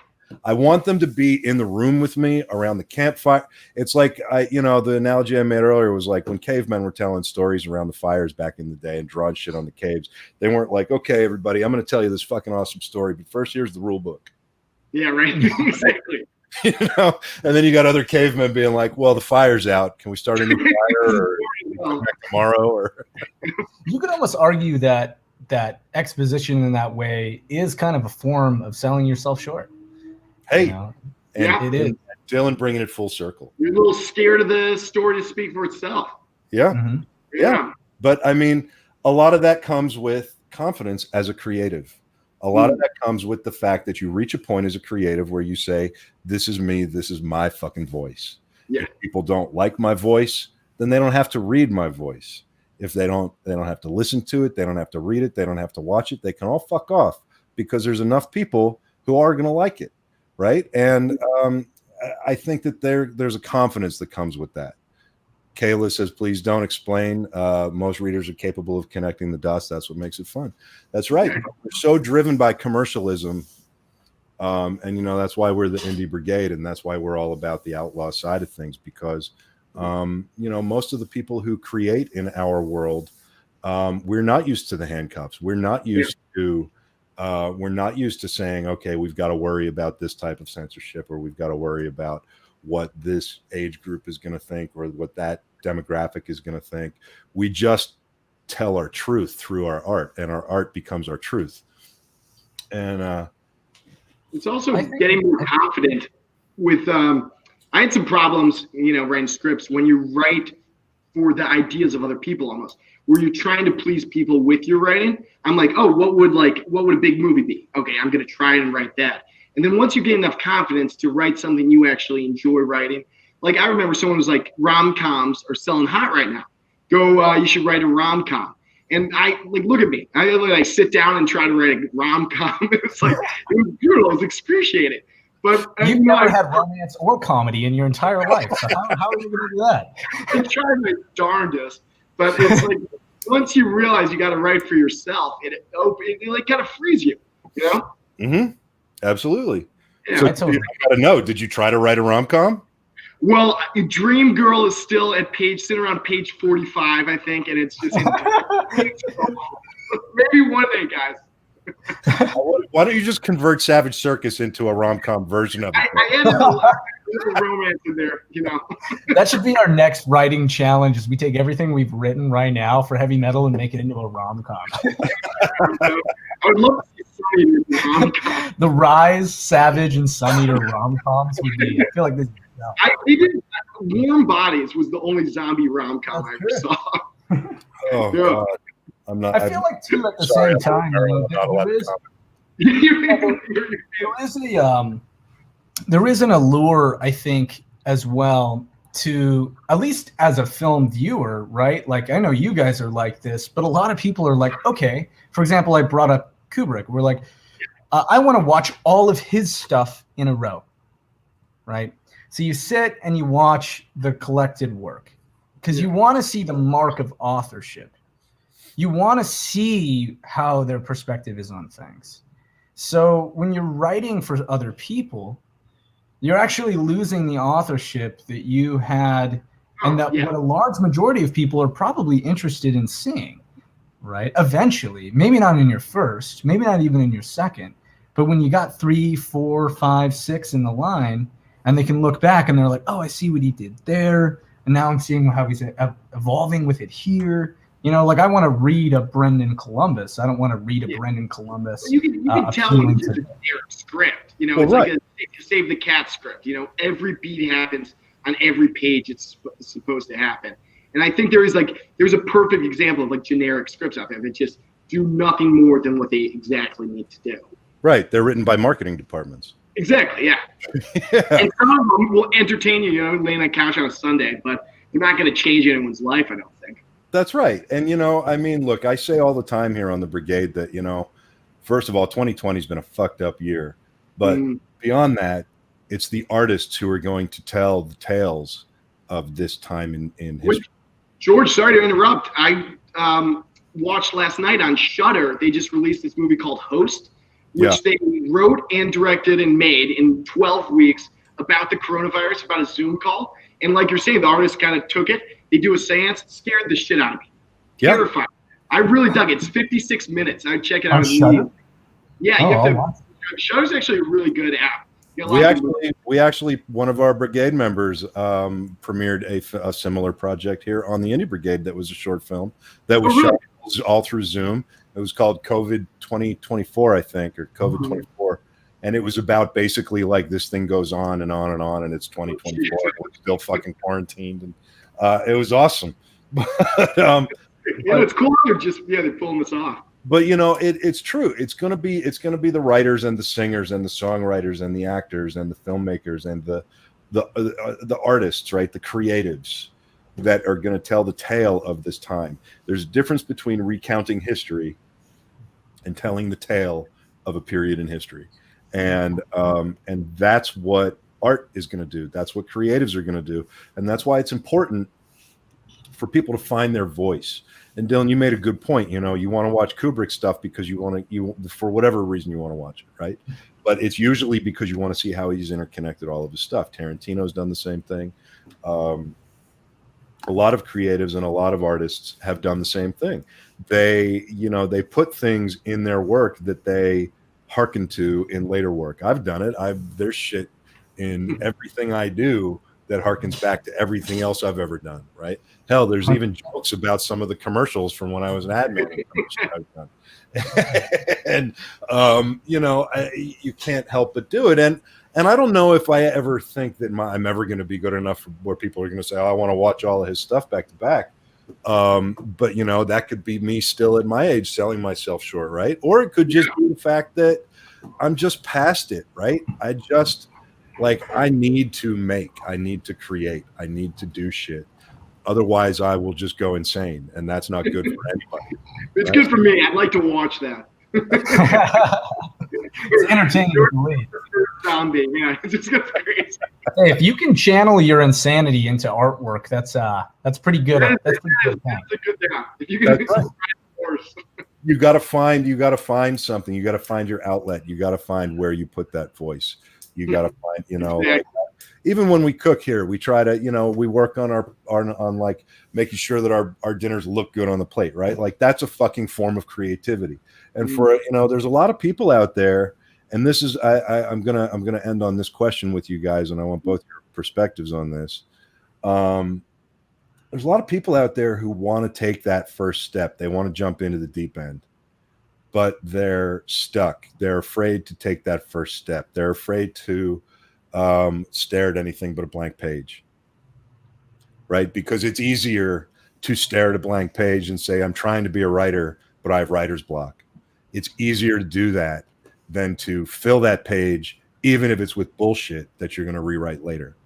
So, because as soon as you write, as soon as you take that step, as soon as you take that leap, you're no longer trying, right? And I've had this conversation with a lot of young creatives, and there's a time in your life where I'm going to do this and I'm going to do that, and one of these days I'm going to be an actor, I'm going to be a director, I'm going to be a writer.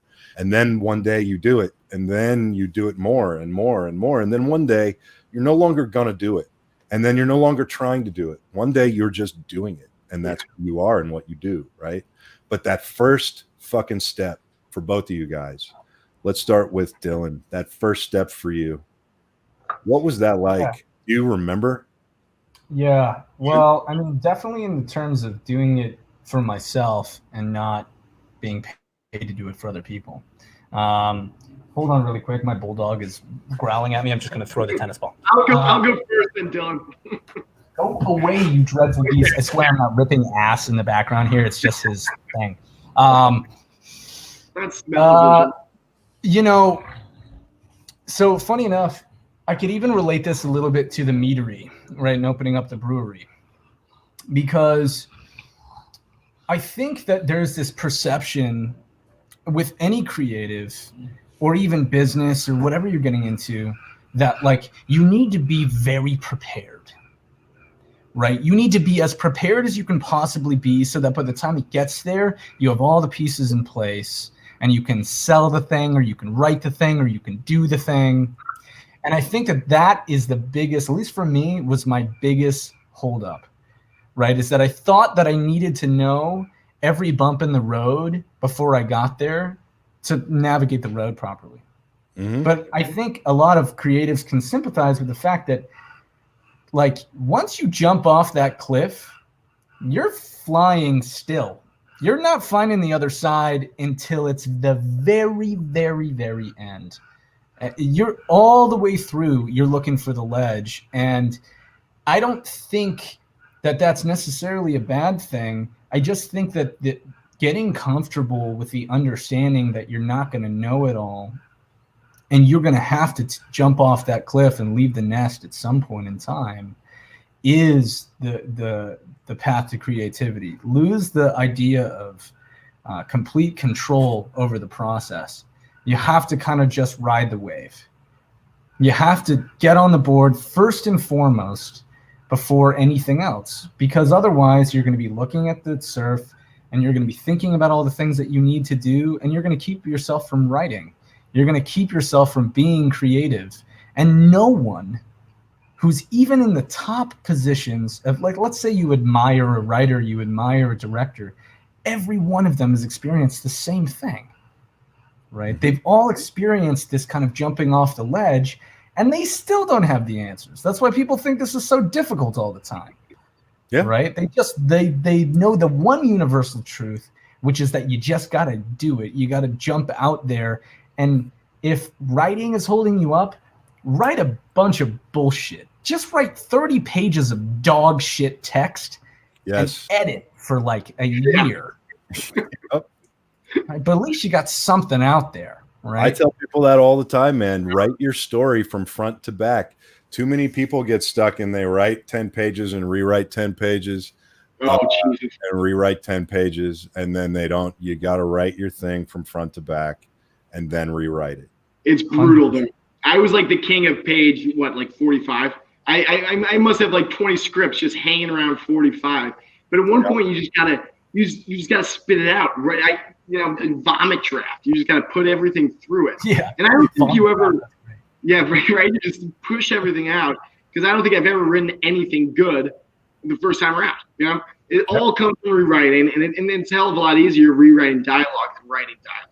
Yeah. I mean, if you wrote a page a day from right now for a year, you'd have 3 feature films by the end of the year.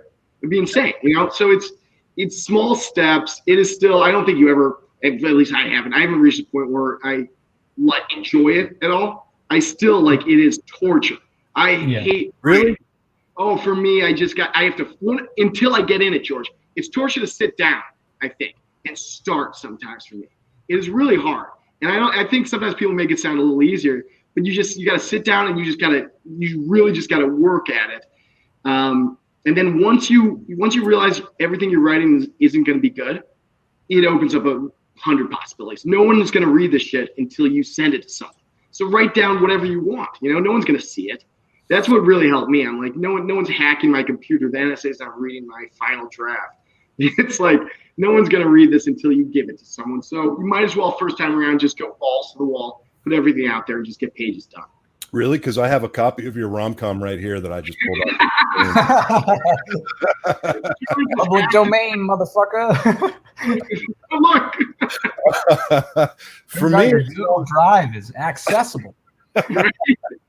For me, it's like the moment that I start writing, I'm thrilled.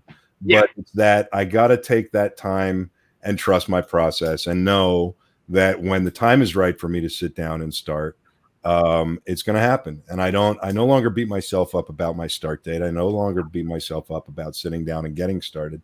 I just know that if I'm not sitting down and started on it, it's not right yet. And, but I know that when I do sit down, it will be right. And there's literally, it's trusting the universe 1,000 times. That's it. You absolutely have to trust the universe, and you have to trust your inner creative, and you have to trust your characters. And if you can have good trust with all of those things, it's like a trinity, right? And you know that when it's time for you to sit down, you'll be at the keyboard. George, is it just in your head nonstop up to that point, though? You're just formulating as you're going? Not so much. Yeah. I have the idea, and then I think I literally, I woke up one morning at like 6 a.m, and I had a whole story in my head, and I was like, fuck, it's brilliant. I got it. I got to write it down. And I was like, I'll do it later. And then I woke up later and it was gone. No. And my wife looked at me, she said, what are you going to do? And I said, fuck it. It'll come back. Yeah, you'll get another one. Like a month later, it came back and it was almost the exact same thing. And I was like, oh, I'm awake. I'm going to write it down. You just have to trust that it's in there. It will come out. You have to trust it, and you have to just let it come when it comes, right? Like there is no forcing it. Writer's block is when you force it. I agree. Writer's block is when you're just pushing too hard on something that's just not working. Yep. Well, guys, listen, we got to wrap it up here. Yeah, we've been rambling. I was going to tell us to go. So I cannot thank you guys enough for coming on tonight. This has been a lot of fun. Been awesome. Truly, seriously, thank you so much. George, anytime. I'm here every Friday. So well, we don't have anything to do, dude. I love the Indian Brigade. Listen, we got a lot more shit to talk about and a lot more stuff to fill people in on. So we'll schedule this a little bit more regularly. And again, thank you guys. Awesome. Thank you for having me, George. Really appreciate it. See you guys. Hey, guys. Night. Wow, it's weird when Uncle Scott shows up and you're not expecting him to. Hi, Scott. We'll be talking to you later. You never know what's going to happen. Mr. Grieco's down here. May I bring him up? Please.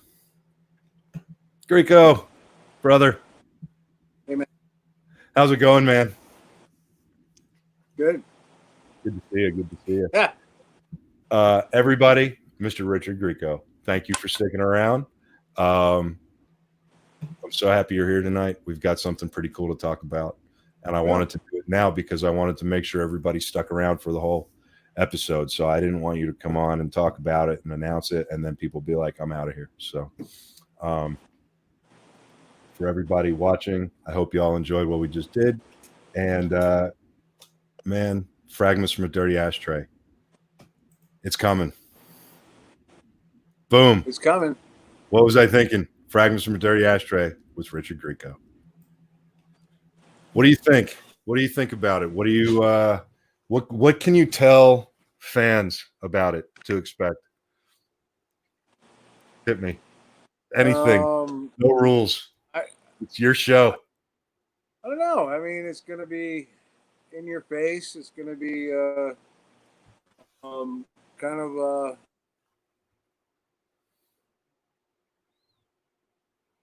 Oh, are you there? seeing acting, music, art.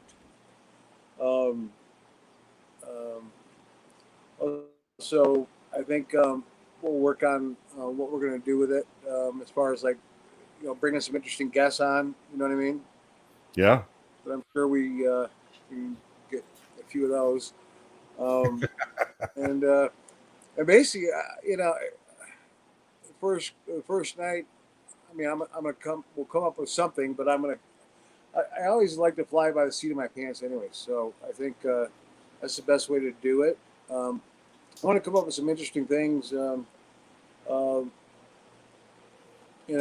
far as, like, people can interact with, too. I'm no bullshit, you know that. Yeah. So That's why I want you to do the show. Is. That's exactly why I want I won't get in trouble, but nope. Who knows? Well, the big news is that August 20th is the start date, everybody. Yeah. So we have an official start date for What Was I Thinking? Fragments from a Dirty Ashtray with Richard Grieco. Here on the Indie Brigade Network, we have an official start date, August 20th. Set your clocks, set your calendars. Tune the fuck in. Yeah. It's gonna be awesome. Yeah, it's going to be awesome. It actually is going to be awesome. I mean, it's going to be a little different. I think might get a little cerebral at times, But I think it's going to be amazing. It's hot out here, man. It's like 94 degrees right now. I know. Why are you outside? I just like it outside. Like it outside. Well, listen, we're going to wrap the show up. Thank you for popping on. Thank you for doing the announcement. Everybody, August 20th. Get ready because it's coming, and y'all ain't going to be ready. So it's coming. I love you, brother. And for those who don't know, there's an Xbox Call of Duty regiment. Reach out to Sean Smithson if you want to get involved with the regiment. We're just waiting until we have some more members, and we're going to do some Indie Brigade happy hours on the Xbox for Call of Duty Modern Warfare. So anyway, brother, we're going to wrap this thing up, and if you want to hop on later, I'll be up late and we can hop on. I'm so jealous of these damn games I can't play. Damn. Later, brother. See. Yeah, it really pisses me off, man. This whole Vertigo thing, and Anywho, I got Mr. Madison down here.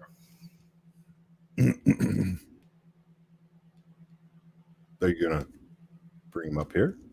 I don't know what. I wasn't sure if you're having a stroke or what the hell was going. Apparently, clearing your throat now sounds like you're having a stroke, David. Yeah, but you know what? I want to apologize to Scott. Scott, sorry, didn't mean. There he is again. I know. I brought him up intentionally this time. Scott, turn your mic on for a second. Happy birthday weekend, David. We're not. Why can't we, David? We can't hear you, brother. Can you hear me now? Yeah, that's not Joe's fault. That was absolutely Dave's fault. Okay. Dave's got too much. I'm old now, so we're still going to blame Joe. You're not old yet. I'm old. I'll be old in 48 hours, but I'm old, and I don't know. It's just sad and pathetic. Your show was wonderful, by the way, George. Thank you, David, and happy birthday weekend. But if you're old now, does that mean let me ask you a question. You have a window. Can you check? Are there kids on your lawn? No, I actually put broken glass out on my lawn to keep those little bastards off of it. Good. Good. Well, I'm glad you're moving through old age gracefully then. Well, I was going to say depends, but that's another subject. Well, that depends on what you're asking me. That's right. Yes, I will tell you that we have a really fun show lined up tonight for my crazy 50th birthday extravaganza. I will tell you that if you like horror, watch it. If you like comedies, watch it. If you like seafood, watch it. If you like chicken parmesan, just watch it because it's going to be a fun show and we're going to have a blast. Yeah, it's going to be a good time. David, I love you. Happy birthday to you. And we're going to sign off of this thing so that Joe can have his pee break so he can change his Depends. Thank you very much. I love you too, brother. At least And somebody. if you want to stop on, I'd love to see you. All right, buddy. Yeah. Okay, so somebody did get the reference. By that wasn't an age. By the way, Joe, that wasn't an age thing. That was you sit in that chair for longer than me. So it wouldn't surprise me if you got to rock the Depends, brother. It's cool. There's no shame. In about 13 minutes, hop back on, and we will have Dave's All-Star Birthday Bash. Awesome. Well, listen, can we show Gunny's thing one more time real quick? Because I think that's an amazing message I'd like to get out to the world again. Yeah, brother, hold on 1 second.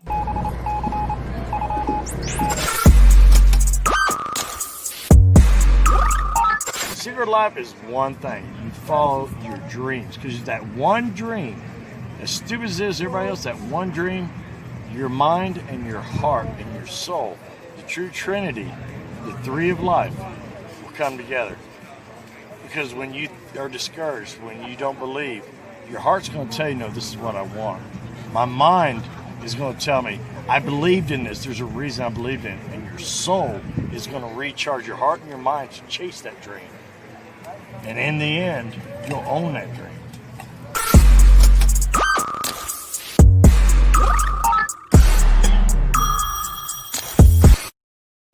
Boom. Coming soon, dear Gunny. Oh, it's so freaking awesome. I mean, that clip, oh my God, man. I know, right? He's amazing. He's amazing. So, all right, everybody, all the outlaws, thanks for tuning in tonight. All the new folks, thanks for tuning in tonight. I hope you all like, subscribe, and share. And I hope you come back and spend some more time with us here at Romero Pictures Indie Brigade with me, your host, George C. Romero, and my ever-present and faithful producer extraordinaire, Mr. Joe Ridgely. And as always, fuck off till next time.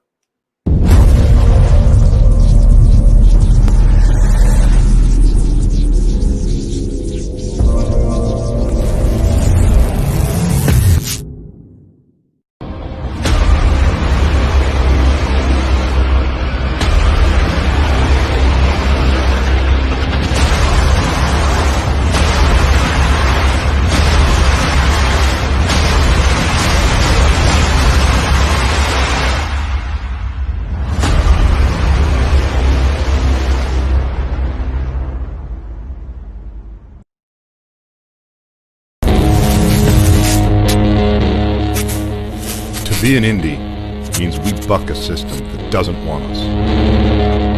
To be a fringe filmmaker means we don't do it for them. We do it for ourselves. To be an outlaw on the fringe means we'll die before we fail. Be an outlaw.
Mr. Ridgely. Mr. Madison, happy pre-birthday. Thank you very, very much. Did I just catch you partaking in a beverage, my friend? Oh, you absolutely did. Here. Oh, what are we drinking? It's kind of a weird combination, maybe only down here in Florida. It's Jack Daniel's honey in sweet mint tea. Sweet. What do they call it? Joe's concoction that he made up. Oh, I like it. Well, welcome everybody to the end of the night. Tonight's my big 50th birthday extravaganza. I always wanted to do this on a show, so yay! It's my big 50th birthday. You know, when I was a kid, Joe, like every yes, Jack, you could wear your birthday suit if that makes you happy. When I was a kid, every like goofy morning radio show host who was like, "Hey, it's 76 degrees here in Middle Village, Queens," and I always wanted to do that. So, but I got it out of my system, and I will never, ever do it again. So they literally had a horn? Yeah, like a little squeaky horn. Squeaky horn. Kind of reminds me of like Bozo or something. You call me Bozo now? Is that necessary? Bozo the clown, didn't he have like a squeaker? Yes, he had a squeaker. I seen somebody suggested that I do this show in my birthday suit. Joe, I just wanted to say that I love our fans dearly, and our friends and fans and people who watch the show. I love them way too much to do that to them, because this is nothing that you really want to see. Even George looks disturbed. George, is George in the green room? There he is. Ladies and gentlemen, the legendary George C. Romero. How are you, George? See, he did the same thing I did. He didn't unmute his mic. Yeah. Motherfucker. See, George, I learned from the very best. Happy birthday, David. Thank you, Mr. Romero. Yeah, I heard you say you're going to be 58. 58, yes. Yeah. You look great. Yep. And way over 63. Thank you. That's very kind. And I want not broken yet. And I want to thank both George and Joe. The gift they sent me, the case of Depends, showed up today. Okay. And yes, Size? I didn't think hot pink would be the color you guys would choose for me, but it made me a little nervous. But hey, it gets the job done, on those long road trips. But you got the wintergreen flavor, though, right? I got the wintergreen flavor. George is fired. It was supposed to be the highlighter pink. I just blame Joe. It's so awesome because my bong hole is now freshly mint. Your bong hole? He said bong hole, not bung hole. You smoke the bong? Wait, is it? What is it? Did I say it wrong? Oh no, you can have a bong hole. You can absolutely. Yeah. Okay. I think you meant bung hole, but a bung hole is actually the thing in whiskey barrels that they put the plug into. That's actually where that came from. What does this generation call their butts these days? I think they call it a butthole. Asshole. Asshole? They go out on a limb, I see. And ladies and gentlemen, you cannot get this anywhere else. This is the good stuff here. This is where you learn. The important stuff. Yes. It depends. Bill knows. So I tell you guys, it was a crazy week. At the beginning of the week, I took my daughter on her first trips to visit colleges. And when you do this, George, you have kids, right? I do. And George, you have kids, right? Mm-hmm. When you start taking I don't think either one of you have one that's old enough to go to college yet. If you do, I apologize. No. But when you take your kids to college to visit colleges, it starts to sink in like, hell, I'm going to not have a kid around the house anymore. And that is weird. I'm like, I don't even know how to like live in a house with just my wife. I think I'm going to become like an international man of mystery when this is all over and like move to Tahiti or something. I heard that jewel thief is a growth sort of market. Like there's a lot of growth potential as an international jewel thief. Maybe somebody will steal my family jewels. And oh man. And hits keep on coming. TP from my bonghole, bongholio. Hello, Brandon. How are you? Wow. I'm just glad I could pop on here and really get this birthday bash off to a nice high road kind of start. Yes, only the best for this train wreck of a show. I mean, George does at 9 o'clock. The class act of all programming on the net, and then he's like, "Hey, let Dave slum this place up from 11 to 12." I love. He comes in at the end of the night, literally, and just Lysols the whole place. Like, okay, let's get that Madison funk out of here. I love what you do. You know that, I tell you every week. And you're killing it, by the way. So how's things going with Wits End? Wits End is doing surprisingly well. I didn't think it was really going to have any legs, but it's a very, I don't want to say slow and steady. It's like intermediate and steady. And luckily, people who are seeing it are liking it. The reviews are very positive. And I'm very happy with how it turned out. Good. And Joe, can you bring that poster up? You said you didn't think it was going to have legs, but there's legs on the poster. I can see them. Well, except the top picture or the top. Oddly enough, it looks like only Brian and Scott have legs. I'm sadly in this movie I'm without legs. You do have a floating knee. I crawl around in the snow. Well, you just see the top of my head through large piles of snow. It's like a snow shark. Yes. Oh man! Thank you, Sean. Now that, according to William Glenn Russell, I have added the culture to your show. Yes. You're welcome. We use up all our SAT words when George is on the show. And then when George steps aside, I go to things like bonghole and cornholio, and I see a triple trouble. Oh, you are correct, Elena. Yeah, man. I hope for the good of the world, quarantine better never end, because if the three of us ever end up in the same room, I think that might cause like a rip in space and time or something. I don't know if the room could handle it, actually. I know I'll certainly have my depends on. Wow. All right, guys. We'll have a phenomenal show tonight. Enjoy your birthday bash, David. I will be watching, and have fun tonight. Thank you, George. Ladies and gentlemen, the great George Romero, the poobah of the Romero Pictures Indie Brigade. And when I say that, I say it wholeheartedly, but also let's us not forget that the man who actually brought this whole thing together, George Romero, the network, myself on board, because I did his show a long while back. I honestly want to thank you, Mr. Ridgely, for everything you do. You are an amazing producer. You take all of our shit when you really don't have to. And everybody who watches this show and George's show and every show on here should thank you for being the man. You're like Oz. You're like the man behind the curtain, the man who makes it all happen. And I want to be totally steadfast and firm in saying, without Joe, none of this crazy shit works. So thank you, Joe. Well, I greatly appreciate that. Wow. That was awesome. Thank you.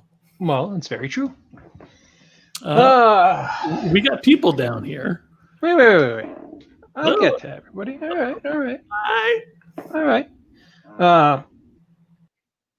I just wanted to say before the show starts, I had reached out.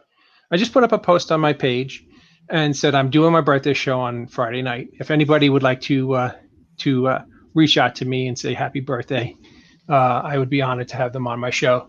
So before this all starts, I want to thank, before the show starts, everybody who shows up tonight, everybody who takes a moment out of their day to wish me a happy birthday. It means the world to me. I actually was really, really hoping and wanting a big 50th birthday party this year. My wife and daughter will tell you I was planning it for over a year. And sadly, because of the way the world is and COVID, we can't have the enormous birthday bash that I really wanted to have. With that being said, I am truly honored and humbled by everybody who's watching this show tonight, and everybody who's going to come on and wish me a happy birthday. Getting older is not the easiest thing in the world, but when I have dear friends like George and Joe and everybody who shows up tonight, it sure makes it a hell of a lot easier. So with that being said, Joe, who wants to roast me first? We got Uncle Scott, we got Kevin, we've got Brian, Alice. You got to tell me. How about we bring the great Kevin Van Hentenryck up first? I love this guy. Happy birthday. Thank you, Mr. Van Hentenryck. How are you, my friend? I'm excellent. How are you doing, man? I am doing so much better now because I love seeing my friends. And you, I consider one of my dearest. Joe, by any chance, do you have that picture that I sent you of me and Kevin by any chance of, I think I have a red shirt on. The hats? Is this the one you sent me the sideways picture of? Oh yeah, it might have been sideways. You didn't fix it? Maron. Maron, I mean, I figured there was a reason you wanted it sideways. So unless I have instructions, I'm not changing anything. Put it up for a split second. Kevin, do you remember that? That was Mr. Hush Con. Can you believe it? Kevin, can you believe that was 11 years ago? Well, really? You see about your phone in your pocket, Dave. No, I still have the same phone. That was a cool show. There was a lot of great people there. Yes, that was a long time ago, and Kevin's a dear friend of mine. He just a year and a half ago came out to my came out to my weekend affair at Wild West City, and we got to play meet some fans and play Cowboys for a weekend. And Kevin and I got to do some traveling together. We went out to Pittsburgh and Tuna area, and we've had a hell of a lot of fun. For everybody out there, Kevin Van Hentenryck is an incredible actor. Most of you know him from the Three Basket Case films where he played Dwayne Bradley. You know him from Brain Damage. Just an incredible body of work. Kevin, can you tell us a little bit? I want to interview you for a minute or two because you've never been on my show before. I know you did DEF CON, and I think you might have did my radio show many, many years ago. Yeah. But can you tell us a little bit of what it was like when you nailed the role of Dwayne for Frank Henenlotter's Basket Case, and how, and when you were making that film, did you have any thought of it becoming the enormous cult classic that it became? Oh no, nobody had a clue. We were just hoping that some miracle would happen and we could finish it. We literally, he would get a little bit of money, buy some short ends of film, because this was shot on 16 back in those days, do another scene or two, do another rough assemblage, show that to people, get more money, and repeat. That's how we made Basket Case. We had no money. If you look closely at Casey's room and the Bradley's room, it's the same room, just redecorated. So the set that we built, the constructed set, consisted of the hallway and one room. Edgar would say, well, we need a toilet. So we piled in Edgar's van and drive around the East Village till we could find something suitable. Now, when you guys were making that film, did you have any thought that it was going to become a cult classic, or was it just something that you saw develop over years and years? Was it something that came to life more like with the advent of VHS?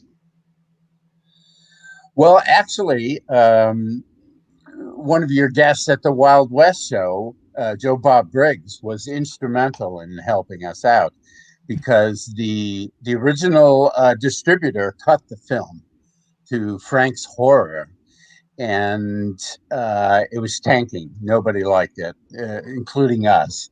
And John Bloom, Joe Bob Briggs, wanted to put Basket Case on his drive-in movie show, but he wouldn't show the cut version.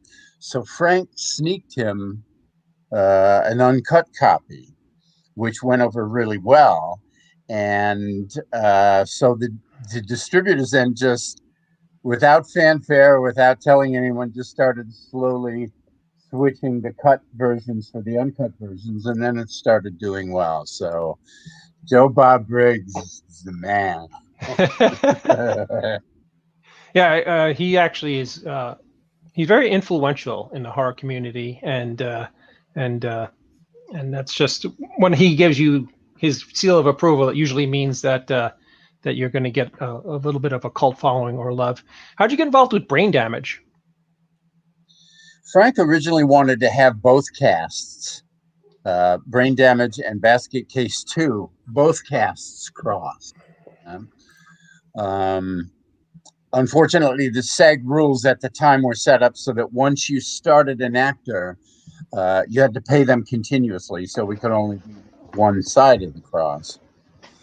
But that was Frank's original idea, part of the genius of Frank Henenlotter. Yeah, absolutely. And they're just wonderful, iconic films. And thank you. Yep. And now in 2020, Kevin Van Hentenryck has a totally kind of a different life. You know, you're tell everybody what you do now. I'm a sculptor. In fact, I've been a sculptor since before Basket Case, figurative stone carver to be specific. Mm-hmm. I'm the founder and director of the Hunter Stone Carving Seminar. This would have been our 13th season for that. We're going to do it a little different this season, but yeah, we teach stone carving up here in the mountaintop, the Catskill Mountains. It's 2 weeks. It's a free class. We've had hundreds of students go through the class. The site has 21 blocks of bluestone ranging from like 500 pounds to 12 tons that remain on permanent public display. And all the students' work is there, and some of it is really astounding. If you're ever in the mountaintop, that's Hunter, New York, you should check it out. So if somebody is looking to be a part of or to be taught this by you, they would go on your Facebook page and reach out to you? Facebook page, and we're going to have a website starting later this year or the beginning of next year. It's called the Hunter Stone Carving Seminar. There is some video on YouTube that we've collected over the years.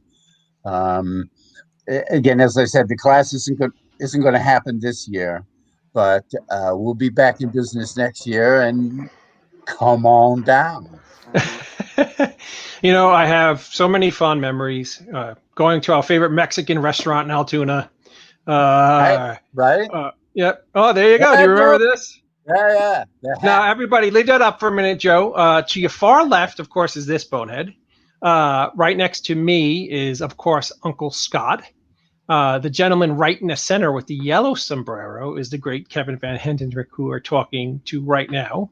The gentleman next to him, you might see in the next couple minutes, legendary Jim Crut. And on the end is Mark Tierno. And we go out to this great Mexican restaurant in Altoona. Every time we do a show, it's called the Sci-Fi Valley in the Con in Altoona, Pennsylvania. Yep. And we all convene in this lovely little Mexican restaurant. And they take wonderful care of us. And at the end, they always ask us to take a picture in sombreros. And, it's just a great time. Yeah, that was fun. Yep. Kevin, I want to thank you so much. I would love for you to stay on if you'd like to and be a part of the show. But if you need to sign off, I understand. But there's a whole bunch of people who are coming on, and I would love so it'll be your call if you would like to stay.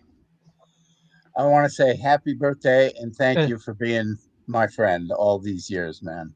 I would, in all honesty, Kevin, I've met many, many people in the entertainment field.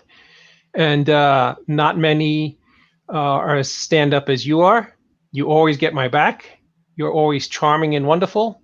And you're a good human being. Thank you for being my friend, Mr. Van Hentenryck. Thank you, man. Many, many more. Thank you, Kevin. Thank you. Be well, my friend. Thank you, Joe. Thank you, Kevin. Yeah.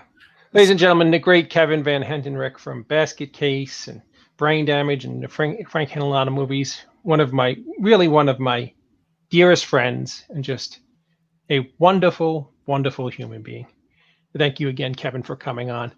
Mr. Ridgely, would Mr. Crut be in the green room? There he is. Happy birthday. Let me join the celebration and parade of birthday wishes. You know, birthdays are good for you. It's scientifically proven. The more you have, the longer you live.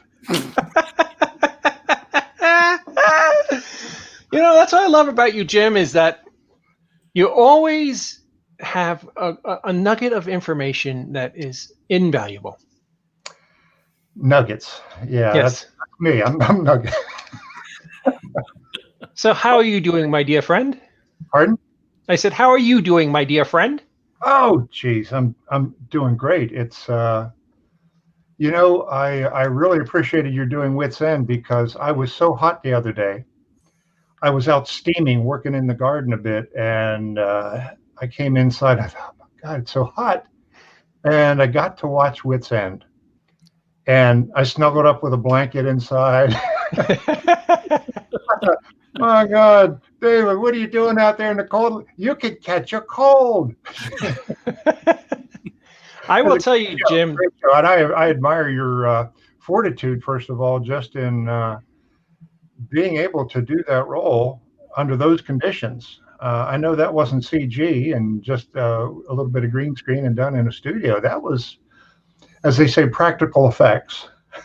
Yes, that was, to be honest with you, that was crazy. You know, I went out in a blizzard on 2 or 3 occasions shooting that film, and nobody knew where I was or what I was doing. And I went into a place called Childs Park, and I was carrying a 30-pound rig on one shoulder, and I was climbing up this hill with like 4 feet of snow, and I stepped on a part of what I thought was hill, but was really snow, and tumbled all the way down like a 60-foot embankment. But luckily it was into I wish I did. All I did was hurt my hip. Jim, come on, you know these amateurs. Can you do that again? That was great. Do it again, right? Now, for you people out there, Jim Crut is an incredible actor. He is known for his performance in Dawn of the Dead, and I think was voted one of the most iconic scenes in horror film history, when you get the top of your head cut off by the helicopter in Dawn of the Dead. I think it's still it was one of the 5 top zombie deaths of all times, and I think now a few more films have been made. It's now one of the top 8, so I'm still okay with that. And for all of you out there, I know a lot of you we're all a big family here on the Brigade. A lot of you saw Libby McDermott's wonderful film Darkness Waits, in which I was honored to have a small part alongside with Uncle Scott. And but to be honest with you, Uncle Scott and I, and even the late Conrad Brooks, we all paled in comparison to you, Mr. Crut. I think you stole that movie.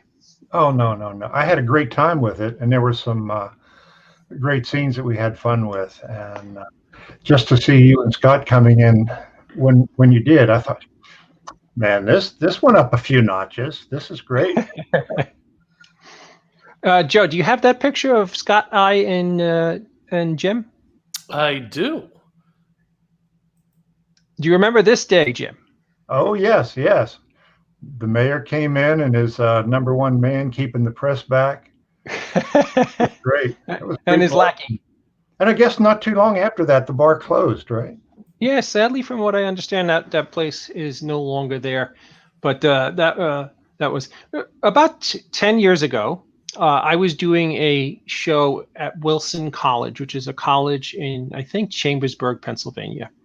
And me and Brian were doing the show together. And out literally one table away from Brian and I was Jim Crut. And it was the very first time I got to meet Jim. And right across from us was Conrad Brooks, the late Conrad Brooks. And Libby was sitting next to Conrad Brooks. And it was funny because the synergy, we all got along. We all had a wonderful weekend together. And the synergy worked out so well that Libby not only got got you to be in her film Darkness Waits. She got Conrad Brooks. She got myself and Scott. And we all had such a wonderful time doing such a fun project. The interesting thing about that show, David, was that there weren't many fans or anybody who seemed to know about it. And at first we thought that was a disadvantage. And then we realized the advantage was it gave us all more time to get to know each other and meet for the first time if we hadn't, and get some time to spend with the wonderful late Conrad Brooks too, because that man had so many stories of Hollywood and movie making. It was a pleasure to have known him, and I'm so glad that he had a role in Darkness Waits with us as well. Yep, and as you recall, the food wasn't too bad either. Food was fabulous. Made everything else seem nice. Comparison, but that was great. Joe, is Libby in the green room by any chance? Happy birthday! Wow. Hey, ladies and gentlemen, Libby McDermott and Matt Staley, the great duo of filmmakers who made Darkness Waits and Dead Woman's Hollow. I wanted you guys to be on, of course, because this is kind of like the Darkness Waits family right now. Is Mr. Schiaffo around? I'm freaking out over here. Look at this! It's a Darkness Waits. It's a Darkness Waits reunion. Bring it on! Yeah, this is cool. Yes, everybody out there, please, if you haven't seen Darkness Waits yet, it's available on Amazon Prime. So you can either purchase it on Amazon or you can watch it on Prime, but please give it a shot. It was wonderful working with the great Jim Crutt and the great Scott Schiaffo. It was just a wonderful movie. Hey, Scott, do you have any thoughts on how much fun Darkness Waits was? And when you ultimately, I remember you and I sat next to each other at the theatrical screening. We whispered into her. First, I said, wow, what a great movie Libby made. And second, I said, yeah, it was very David Lynch-esque. And then third, I said, damn, that Jim Crutt, he stole the movie from us. And I'm sure you remember. No. I was just going to echo that, Jim, you're really sweet and very kind about my performance in that film, but you really blew me away. I never got to see that side of you, and it's a wonderful, wonderful role. So don't sell yourself short. You really were quite wonderful in that film. Oh, thank you. And Scott, I was very impressed with you as well. And David, you were good too. No, I wasn't. Don't lie. I don't know that Jim remembers half of the days he had to work for me, though, because remember, you were on all kinds of drugs. My kind of guy. All right. I think maybe Jim.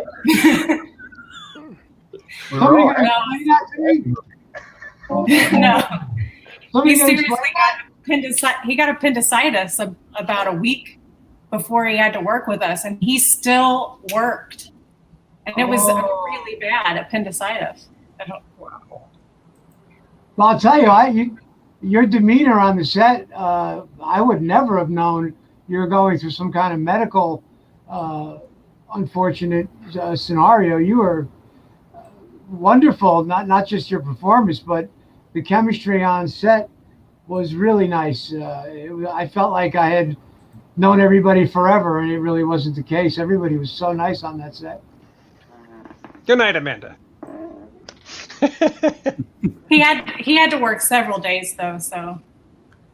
Yes, and you know what? And over several years. And over several years.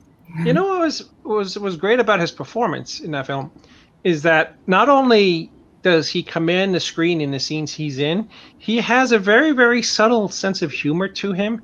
That when you have a subtle sense of humor, that works, and you can make people laugh effortlessly and without trying. It was really just some amazing work. So, kudos to you, Mr. Crutt. God bless you. God bless you. You know, as you say, the director sets the tone, and having everybody so focused and passionate, but yet enjoying what the heck we were doing with the shooting, and the script I thought worked so well pulling everybody together. And it was just a great experience to work with you all. And again, Scott and David, to see you guys come in too. With a lot of shooting, you're sometimes isolated, or it's a one shot or two shot, and you're here, you're there, but you don't necessarily get to see everybody. So it's really a joy to see the whole film and how it all weaves together, because that's the first time you really see the director's vision of it. You guys are all my dream come trues all together. I mean, I can't believe sometimes how much you even trusted in me, because sometimes you guys didn't even know what you were doing in the movie, like together, because different storylines, and I just. Libby, you have to understand that every minute of every day I have no idea what the hell I'm doing, so I just can't wing it. True fact. Yeah, I mean, look at this show. I mean, it's pretty much like, What? One thing I want to do, Libby or Matt, can you take this one, please? Yeah, that's my sister. She served Scott a non-alcoholic drink. Okay. What she's saying is I had a small role and loved being part of it all. That you were supposed to play along, Matt and Libby. You're supposed to. All right, you're fired. I'm excused. We love. Take two. Well, I mean, I want to thank you all, for being on my birthday show. I love you all very dearly, and I was honored to be in Darkness Waits. And look at that, representing little Mr. Hush shirt. Hold on a second. I gotta find the right one. Do it again. There it is. There you go. Oh, we got Mr. Hush and Romero. Yeah. There you go. A 2-for-1. And if you guys wouldn't mind waiting around in the green room, I would love to have you guys pop back on it a little bit. All right. Absolutely. Cool. All right. As you wish. So, Jim, I wanted to thank you for being on tonight. If you want to stay on and chime in with whatever you wish. If you want to go to bed, I know it's late, but before we go any further, I want to thank you sincerely for always being a very dear friend of mine, for always being super kind. My wife and daughter adore you. Next time we're in Gettysburg, we would love to take you out for lunch. And thank you for being a mentor to me, for teaching me how to be humble, for teaching me how to have class and dignity, teaching me even how to hold myself a little bit. Mr. Krut, my hat's off to you. You touch my heart, David. You really well. All those words I meant, as you know, I don't bullshit anybody. All those words I meant sincerely, and thank you again, Mr. Krut. Thank you for having me. Happy birthday. Thank you, Jim. The best. So, Mr. Ridgely. Yes. Who else is in the green room at the moment? Brian, Malice Psychotic, Edward X. Young. How about Edward disappeared? Edward disappeared. Is he having troubles technically? He was there for a little bit. He was waiting. We got Malice Psychotic. Yeah, bring Steve up for a moment. That's Malice. Oh, hey everybody! This is my friend. Hey, Steve how you doing? Allen. Very well, everybody. Steve is a great. Excuse the darkness. My lighting's a little wonky. Malice has a great website. Lighting. And is a dear friend of mine, and he reviews motion pictures and just a great guy. How you doing, Steve? There we go. I'm doing all right. How you doing? You're lagging a little bit. How's your birthday kicking off? It's kicking off well. Thank you for being a part of it. Yeah. All right. Let me see if that does it. I'm fighting with the phone company. They don't think anything's wrong with my connection, and I do think there's something wrong with my connection. But I do movies and writing, and they do wiring. So apparently they're righter than I am. Well, you apparently write a lot better than they do wiring. Yeah. Oh yeah. No, I would wager that any day. Yes. Well, Steve, I wanted to thank you so much for coming on and wishing me a happy birthday. Where can people find your website? Can you hear me, Steve? I think we may have lost him. You can find it on www. Did we lose him? Oh, He's choppy. Can you read that website one more time, Steve? I can hear. It's www.encyclopediapsychotica.com. Oh, sweet. We heard that. Psychotica, spell it with a K. Psychotic spelled with a K. I'm just about the only one online. Malice Psychotic or Encyclopedia Psychotica, it's me. Sweet. Everybody who's watching this show tonight, give Malice a look. His website is fantastic. He's a great writer. He's a very, very smart cat. He's been a friend of mine for over a decade now. Steve, thank you for the birthday wish, pal. I would keep you on longer, but we're having a lot of trouble with your connection. And if I may, totally dig the hat and the goggles.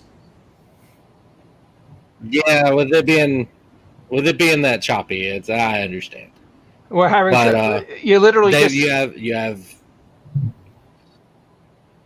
I didn't hear you, pal. It's coming in and out again. I wonder if he's Wi-Fi and not wired. Yeah, I think this is proof. My Wi-Fi is wonky.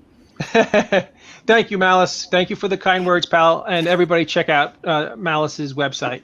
Absolutely. Good seeing you. Thank you. Good seeing you. It's a shame. Yeah. He's a very interesting guy, and I would have loved to have talked to him, but I couldn't hear almost anything he was saying. And I think maybe he was doing it on Wi-Fi. I don't know. He was has a very, very poor connection. So, is Mr. O'Halloran around? Ladies and gentlemen, Mr. O'Halloran. Good evening. Good evening, David. Hello. And a big happy half century, my friend. You made it. You had to give it to me nice and easy in like the half century mode. Yeah. And psychedelic. Listen, you're a guy who loves Bing Crosby. You're into old collectible baseball cards of people that don't even know anymore. You're into all this other old stuff that you dig out all the time. You talk about music today like, what's going on? You have a phone that came out when Nokia first was just no. You are old, my friend. You are a century. You should really be a century now. How far back you go. You and James Madison used to ride horses together. That's how old you are, sir. Yes, more Brian. That's right. More Brian. Listen, it's either going to be me or it's going to be your nemesis. I forget her name. It's slipping me right now because I'm old too. Shepis, right. It's either me or her who's going to give it to you straight in the butt. That's kind of a horrifying prospect. I guess if your daughter went to bed already, that's all I got to say. I guess if I had to pick between you and Shepis getting it in the butt, I would probably pick Shepis. Sure. All of a sudden, Joe is like, what did I do? What have I gone wrong with my life? Why did I have him convince me to bring this O'Halloran cat on? He's nothing but trouble. I get everybody from Sirius and Spotify and Apple complaining all the time because those are legitimate companies, and O'Halloran's nothing but an independent hack. You mean and I love it.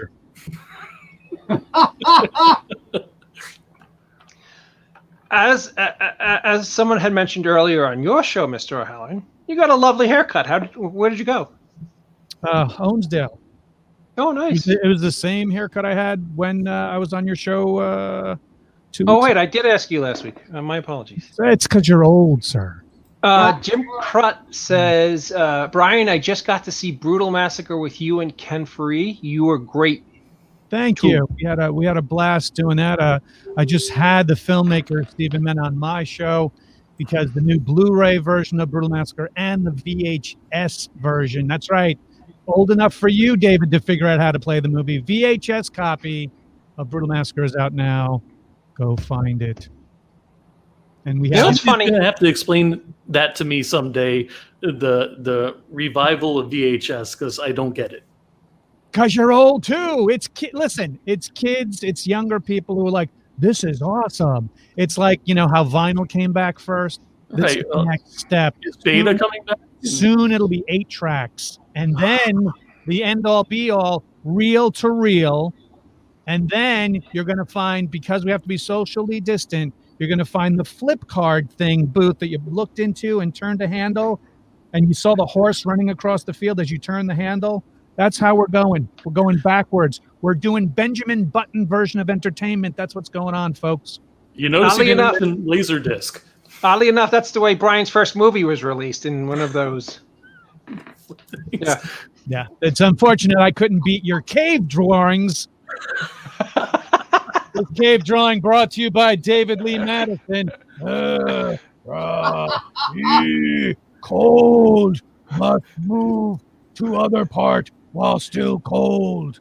See, you don't realize, people, you're buying a movie he had an idea of back in prehistoric ages. Wit's End. How am I going to leave my warm cave, or modern day car, to find my family out in the field before they die? The very first version of Wit's End, I was eaten by a pterodactyl. Yes, exactly. And as a matter of fact, the scene with me and Scott and you is in front of another cave. Meanwhile, everybody was out hunting, and you wanted to just stay out in the cave. That's the first version of Wit's End. Back then, it was just called. It's called End. Right. You could still use the same poster that you have with you with your hands in the air, looking up, but instead of Wit's End, it was just. You'd have less clothing, though. Yeah, you'd have less clothing. Seriously, you just Photoshop us with, like, loincloths and a cave behind us, and that's it. I tell you, it would have done well then too. Thank you. By the way, who's giving me such bad feedback? Is that you, Shiafo? Do you have headphones on? I do not have headphones on. Am I giving you guys feedback? I don't know if it's you. Somebody is. It's gone now. Sounds really good on my end. You're the man, Mr. Shiafo. Well, everybody, it is my 50th birthday, and it would not be a 50th birthday party, in all honesty, without having these two gentlemen on board this episode. Over the last decade, probably all of my very fondest memories took place with these two cats, traveling to conventions, celebrating holidays, celebrating birthdays, and making a film together, making actually 2 films together. And in all honesty, I am a much better man for knowing you both. Honestly, you are a guy couldn't ask for 2 better buds than you 2 guys. So Jesus, on my 50th, the eulogy show. Well, I am turning 50, so the days could be numbered. That's true. But thank you for the kind words, sir. I mean, I'm not going to mention to anybody that a while back I, attended your 50th birthday party. So there was nobody else, but there was no party, and I chose it that way. What was that night we went out in that restaurant, that giant wooden table? It was dinner, and you invited yourself to it. Ding! Well, what it is, I mean, me and Diane were going to the meeting. You're like, but we want to see you guys. I'm like, okay, Diane, they want to see us. I guess we should invite them. So nobody's going gonna to party. There was no party. There was no cake. I didn't do 50 like 50. I'm going to have Van Halen play. Without Van Halen, we're going to get that cover band that was so much better. Well, now that you actually made me feel bad on my 50th birthday, Brian. Yes, that's what I'm here for. Somebody said, why wasn't Brian and Mr. Jack? You said in the beginning of the broadcast tonight, like, oh, who's here to roast me? Every single one of them kissed your ass. Kissed your ass like you're going to put them in the next Scorsese film. He's going to put you in snow, people. That's what he's putting us in. He's putting you in snow. That's the big movie. It's not a Scorsese film. There's not high drama. There's no meta levels of plot. It's man against nature. That's it. I'm watching. I thought Henriksen would totally tear you a new one, but he didn't. And I was like, well, who's going to tear this guy a new one? He's got to be. He said he wanted a roast, and no one was giving you what you asked for. So here I am, sir. And when I give all. I give it because I'm a professional, motherfucker. That's right, Spotify. I said motherfucker. The Mets lost, by the way. Oh, now you want to get me started on that? I'm sorry. What was Mr. Hush, the actor who played Mr. Hush? Edward X. Young. Oh. Mr. Young. I am here. You look like Santa Claus. We had a connection problem. We're okay right now. You're very, very choppy. And you desperately need a razor. Very choppy. Oh, I'm sorry about that. This is my COVID beard, my COVID hair. Last time I went to the hair fourth. And the following week, my style got down. What? And so I wasn't going to try to cut my own hair and do it. So I decided my looks will reflect the madness of our times. I just won't groom myself until it's all over. By that time, I'll probably look like Cousin It, but that's okay. So, Scott, what struck you so funny? I mean, the whole time Edward was frozen. You're having a happy birthday. And it just looked hilarious. Thank you, Mr. Young. And everybody, this is Edward X. Young, star of over 40 motion pictures, star of Mr. Hush, and it's also Ed's birthday. Ed, what number is it for you today? Oh! Ed? See, Joe, the thing that sucks about getting old. Complain about being 50, Dave. I'd give anything to be 50 again. I think David was about to say the thing that started. sucks about getting old is your stream goes limp. Right. Everything that sucks about getting old is that all your friends are old and they all have like old flip phones, like Edward X. Young and I. You're definitely on the source in this area, and we're going to shut you down for good. What the hell was that? That was Brian. Oh, okay. Well, everybody. We're working on movies. Okay. Ed, thank you for joining us tonight. As always, it's wonderful to see you. Hello? And your connection's not wonderful, but Ed. I think. What? I have a terrible connection. Yeah. My connection is bad. It's been bad tonight. Maybe everybody's on down here. I don't know. Everybody in South Jersey. Everybody, the legendary Edward X. Young. I can't even go swimming at the ocean's full shark. Oh, okay. Call me when the shuttle lands, Ed. Yeah. All right. I tried. I tried. He was nice enough to want to wish me a happy birthday. Yeah. Just so you know, Bishop is in the lobby. Bishop? Bishop Elena? I don't know what's going on. I didn't give people the... Just put the person on. Let's see. Okay. Oh, it's Elena. How are you, Elena? Oh, it's back. Elena, why would you do the backwards thing? Nice enough to want to wish me a happy birthday. Yeah. You guys see me okay and hear me okay? We could see you, but you're very dark and we're getting a lot of feedback. Okay, hold on 1 second. Let me get some better lighting. Bishop Elena.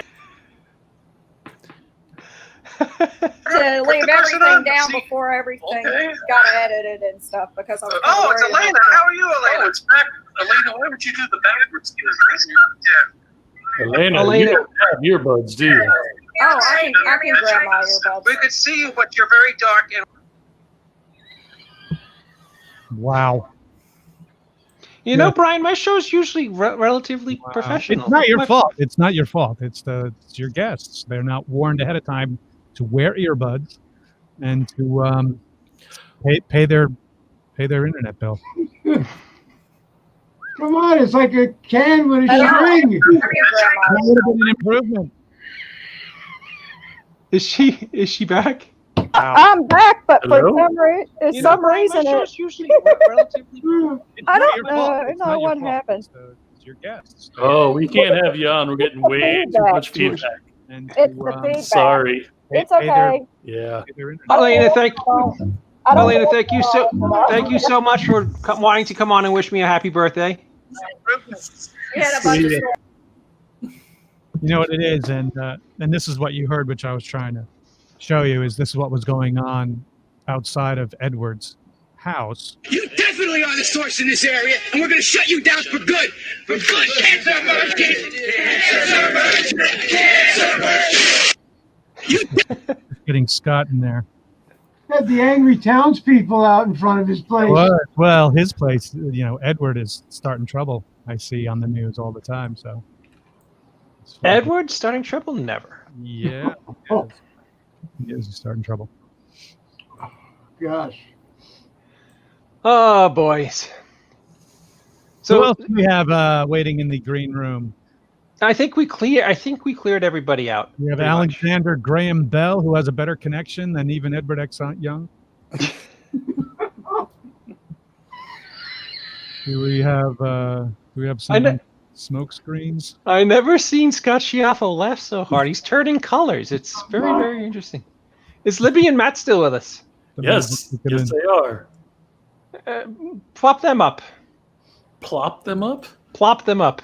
That's an old guy technical term. You guys are now plopped up. Yes. Somebody's asking if they can come on now. Anybody could come on. It's a birthday train wreck. So whenever You said it was cool to put the link on the internet to say, hey, if anybody wants to. Thank God I can.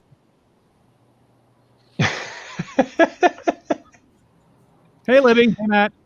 Hey, Hey, Brian. Brian. How's it going? Good, doing good. I enjoyed that little mini reunion show episode you guys just had. Yeah, that was cool. Thanks. Thank you. So, Libby, Matt, my daughter is going to be visiting Wilson College next week. Oh, wow. Is there anything you guys could tell us about it? Really, you should get in touch with my sister because she's a graduate from there. Oh, is she really? Yeah. What does she study? I think there's psychology, maybe. She might chime in here. She'll probably leave a comment. It's a beautiful, beautiful campus. Yeah, definitely. It used to be an all-women's school, but the past, I don't know how many years, it's now co-ed. Sweet. And very haunted. Oh, even better. She'll love it. Yeah, one of the most haunted places in our county, I think. Why is that? Early mid 1800s buildings. Murders, war happened. I think suicides. Suicides? There were quite a few suicides on campus. Oh, so at the actual school itself, when it's operating as a school. I think so. Yeah. Wow. Wasn't there also wasn't that town set on fire during the the Civil War times? Yeah, The burning of Chambersburg. Yeah, they basically took all of the money from the banks and burned the town pretty much to the ground. Yeah. Is that the place that in Chambersburg that we went to that show with Jim Crut and Libby? And Libby and Conrad. Yeah, I met you. That's the school? That's the school, yeah. That you took your daughter to say, hey, go to here? No. She's going next week to look at Wilson. She does every time we go to a college. She does two: one that she's interested in, and one that's kind of her plan B. So last week she did Millersville, which was her plan B, and Bucknell, which is her plan A. Gotcha. And so, she's the school that was next to where we had the convention. We were in that school. Right. The convention was in that school. We were in the school because no one from the school came to the convention. You would think that a promoter would have went, hey, we're next to a college. Maybe we should throw a zombie prom or something to get kids to come to the show. Never happened. That's why we got to know each other so well, because there was nobody there. Nobody there. Well, sadly, you're right. But we were not only... Was it that we were next to a college, Brian? We were right in the center of the college. We were next to a college. Known. There was not one student that walked by, so it was. I can see why they burnt it down at one point. Now I know why they wanted to commit suicide walking around that place. I'm just kidding, folks. I'm here all night. Or at least another half an hour. Wow, Edward has never looked better. Did you pop him back up, Joe?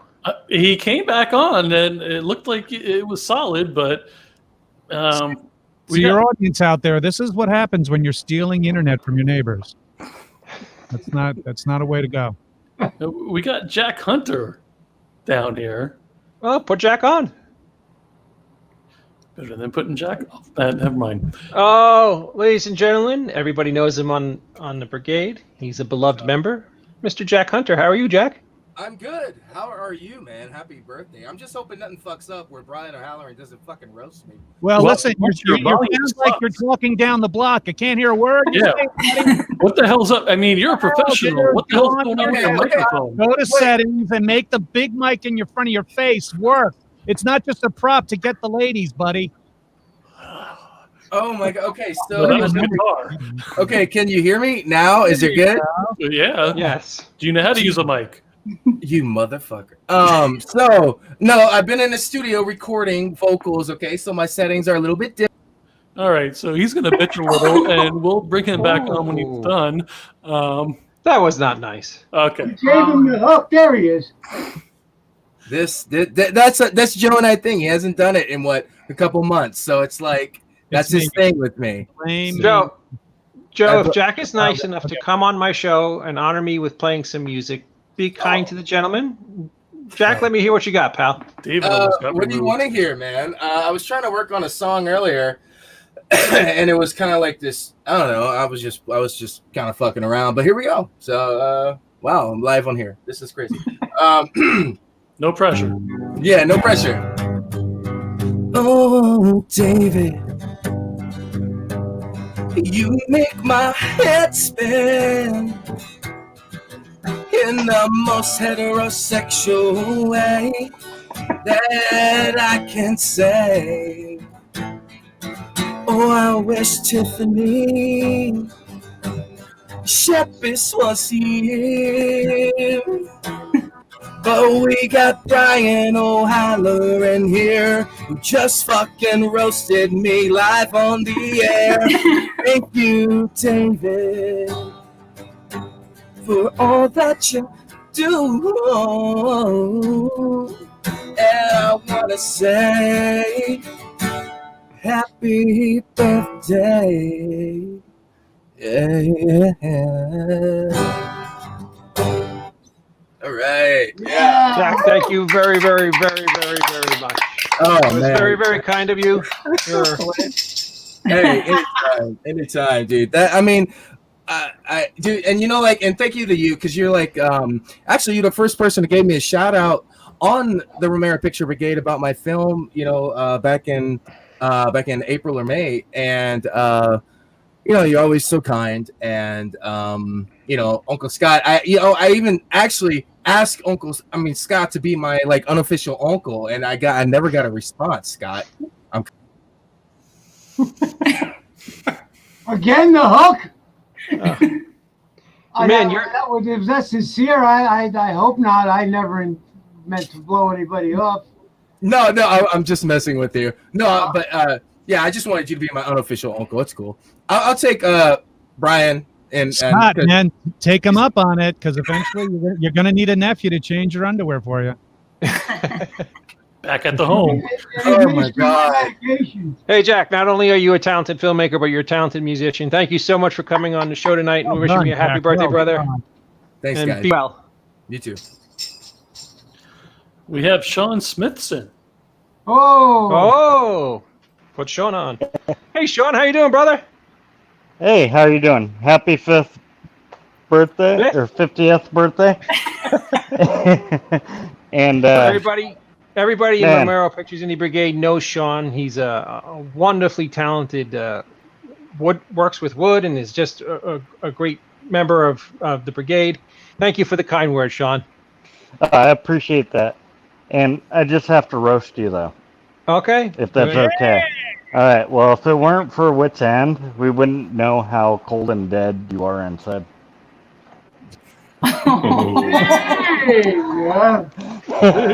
Sorry, brother, but love you. And Thank you, Sean. can't wait to see what else you do. And Scott, Brian, and Libby, and I'm sorry, my screen's really small. Libby and Matt. Yep, Libby and Matt. And I knew it was back there. But love y'all. It's great talent here. So Thank you, all right. Sean. Thank you for wishing me a happy birthday, brother. Yep, happy birthday, brother. See, when he Wow, said, that was a major zing. yeah, and when he said a happy 5th, I think it's because he was on his 5th. His fifth? 50th. He never sleeps. He doesn't sleep. Oh no, he really doesn't. What part, He's of, what part of the country is in that he's still daylight? Where does he live in? Colorado. It looks like he's out. Was it me, or did it look like he was outside when it was like daylight? I think it was. I think in he was the shop. like in a garage or something with his shop with the neon lights. Like Wow, yes. it was bright. It was like sunlight in there. Wow, I'm touched by all the love tonight from the people who actually like me. So All right, so David, now you're screwed. I'm actually putting the link in the comments. Oh no! There it is, folks. The link is in the comments. This is where you break the internet. And Sean saying yes, lack of sleep. So now, yeah. See, you just set me up, Joe, because when nobody takes you up on that, it's going to just make me look like a complete and total loser. Yeah, it gives us more things to roast you about. We put your phone number out to the world, and nobody even dialed up to fuck with you. That's how much they don't care. Who needs anybody else when you got Brian? Yes, I mean in a row. Here comes the speech about how he's just doing his job by following orders. Yeah. Friends, let me tell you about another group of hate mongers that were just following orders. Who's that? They were called Nazis. Scott, I mean, that doesn't even... you sound totally different now. He was younger by like 26 years. Was that 26 years ago? Now going to be 27 soon. Wow. So you said earlier on your show, Mr. O'Halloran, that you might have some enormous news that you're going to drop. Can you give us even a little hint of what that's going to be? Nope. Nope. Yeah, I believe in not mentioning things because then it just fucks it up. It goes out to the... And then when it falls through, they go, hey, what happened to blah, blah, blah, blah, blah.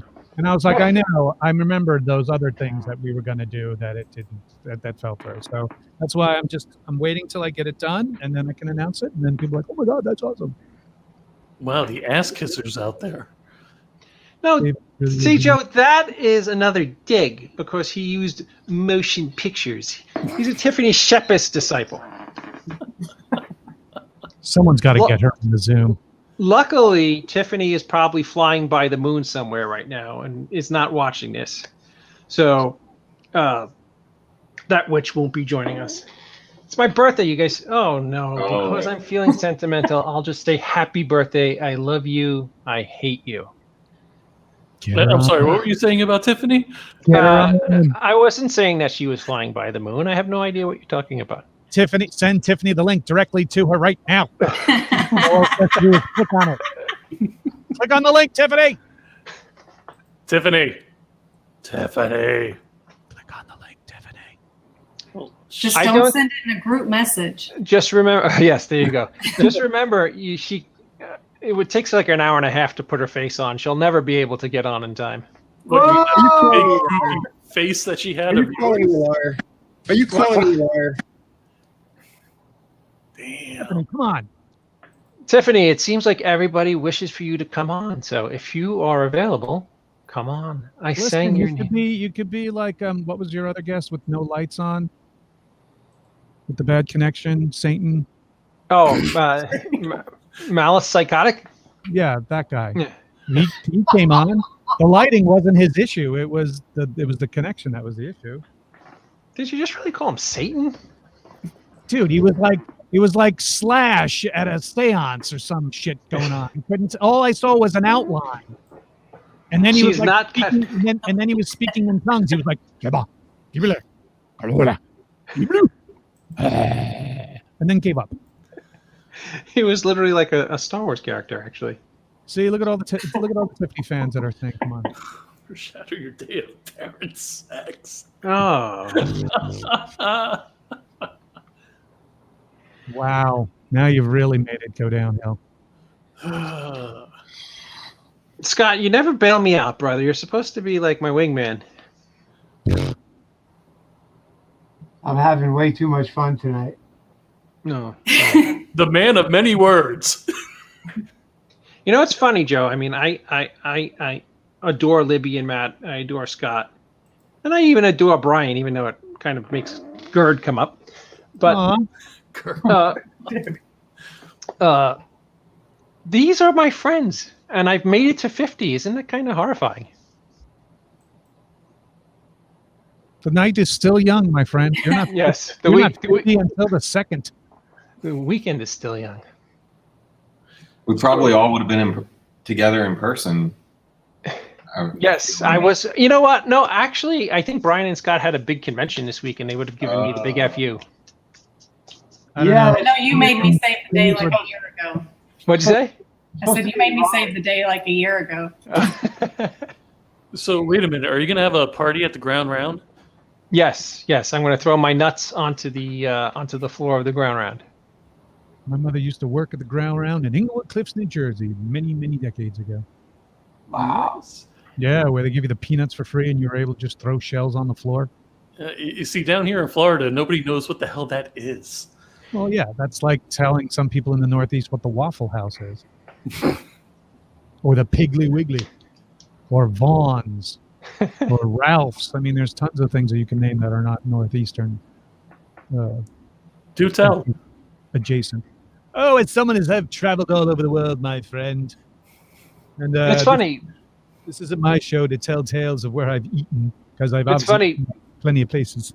It's funny, Joe, because his mom is such a lovely, lovely woman. She's charming, she's funny, she's kind. I mean, she's everything. So who'd she piss off? Listen, if you're not being picked on, you're not loved. If I ignored you, that means I couldn't stand the sight of you. So it's the ones that I love that I tear new ones into. And that's what she would tell me. And she taught you well. She did. Yes. She did. All right, I won't keep everybody up with this train wreck of a birthday show. David, I just want to say thank you for being a friend and a mentor to me as a filmmaker. I feel like from day one, meeting you guys have not only believed in the work that you saw me do, you believed in being in the next project, and just being a friend and being involved in each other's lives. It means the world to me. And thank you for being in our dream and being in our life. Oh, thank you, Libby. I love There you are both a bunch dearly. of pieces to my puzzle that wouldn't have come together if I hadn't known you. So don't think I'm not. I don't acknowledge that. I'm very grateful that you're in my life. I appreciate Happy that. birthday. Happy birthday. Thank you, guys. And I love you guys. I can't wait to see you guys in person again. And we'll have a libation and a burger. And you probably want to get it off now because I suspect that Tiffany Shepis is going to come on and make my life miserable. So you might want to leave while it's still a happy place. No, that's cool. Good luck. Thank you. Love you guys. Be well. It's seeing you. See ya. Awesome shirts. She asked for the link. Is she popping up? Fuck, it doesn't work on a phone. What doesn't work on the phone? Whatever the link, she's probably watching this on Facebook on the phone, and the phone doesn't bring up the link. Which I IM'd it to her about 5 minutes ago. Oh, it doesn't work on the phone, she says. Yeah. So she said. Yeah. What the fuck? The fuck it doesn't. This link works anywhere, whether an iPhone, friggin' Android. Unless you have a flip phone like David, it's gonna work. So no. Or maybe people are just like, yeah, I can't get the link, or they get on their internet like, hey, David, give me, because they don't want to really say anything nice. They just can't. They can't even get it in them to say things nice. And it's not like she's not experienced and hasn't done this before on our program. So Tiff, I'm calling you out. Ooh. You definitely are the source in this area, and we're going to shut you down for good. We're going to shut you down for good. Yeah, look in your DM. Private messages. There's a link there. Do it. Joe. You just wanted to come on so that I could be abused even further, is what I No, I want to see suggest. the big date head. Oh. Well, I could just stand up and show you that. I can't. All right, fair enough, Tiffany. She can't. I sent it to your IM, and you're breaking all the kids' hearts here, including Dave. He's old now. You know, he can have a heart attack or a stroke at any time. In fact, I think probably before the show ends. And you'll see it right here. Right here, live on Dave TV. Well, with that being said, I want to thank everybody who came on tonight to wish me a happy birthday. The great Kevin Matt Hentenrick, Jim Crutt, Edward X. Young, Libby and Matt, Brian and Scott, Jack Hunter, everybody who came on to take a moment out of your day to wish me a happy birthday really meant the world to me. Tiffany saying, hold on. Again, to the two gentlemen, of course you, Joe, but the two gentlemen who are on our show tonight, Brian and Scott, we have lots and lots of fun history together. And if I was to get hit by a truck tomorrow, I want to thank you for everything that we've ever done together. It's enriched my life. You made me a better man. You've made me a smarter filmmaker. You made me a better father and a husband, because I saw what losers you two are and how to do the exact opposite of what you two do. And all kidding aside, I love you both dearly, and thank you for coming on my 50th birthday show. Thank you, sir, for having me. We hate Dave! You threw me a party. We hate Dave! We hate Dave! We hate Dave! We hate Dave! We hate Dave! We hate Dave! We hate Dave! We hate Dave! We hate Dave! We hate Dave! There's even a cake. It's just rotten children. Wow, that's awesome. Hey, happy birthday! Thank you, Miss Shepis. Dave's mom and dad did it. Yes, he did. Yes, they did. Oddly enough. Wow, that was a hit and run, but it was adorable. Thank you, Miss Shepis. And they even had a cake. Wow, she even spent money on you. And a hat. And a hat. And got people to actually put their lives in danger by mingling without masks, less than 6 feet, to say that they hate you so much. No. In all fairness, Brian, that was her family, so they're allowed to be together in the same room. To say that they hate you so much. Yes. Oh, you know, right. Okay, so at least we got the safety part down. Let's That be they hate honest. you so much. It's better to be hated than to be nothing at all. No, I think you're looking for the famous words. It's better to be feared than loved. Or no bad press. Yes, and there's no bad press, but the guy who said that is in prison right now. What? He did. He did, and he is. Just so you know. All right. Thank you, Mr. O'Halloran. Thank you, Mr. Schaffo. You've made the first, a good chunk of the first 50 years worth living. You're good pals, and be well. Century. Say it. Half century. Say it. Half century. Yes, a half century old. Good night, gentlemen. See you guys. Wow. Friends like those guys had.